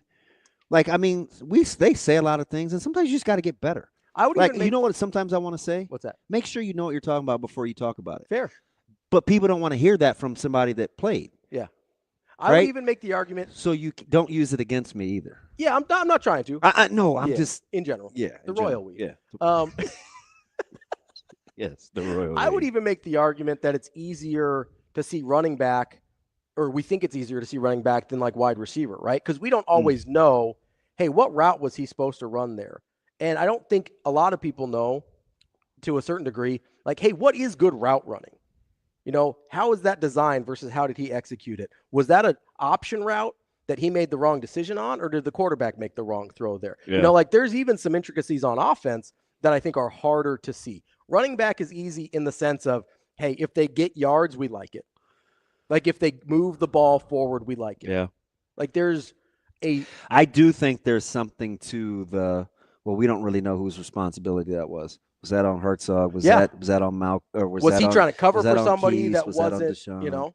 Yeah, I it's the same way. We see it a lot. I'll entertain that. You see it a lot in basketball when you've got rotating defenses where somebody will get dunked on, but it's because they were trying to cover for a guy that made a mistake or was trying to cover for somebody else.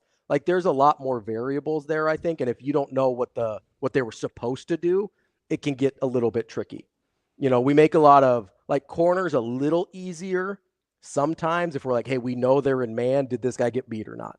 Like that's a little easier. Safety can get a little tricky if you don't know the assignments going in. So that's why I would push back on the Emmett versus Buford thing. And that's why you think it's easier to extrapolate? I think we think it's easier. I don't know that it actually is. It's easier to talk about. Yeah. Because I mean, quietly. I mean, like now, and I love it. Mm-hmm.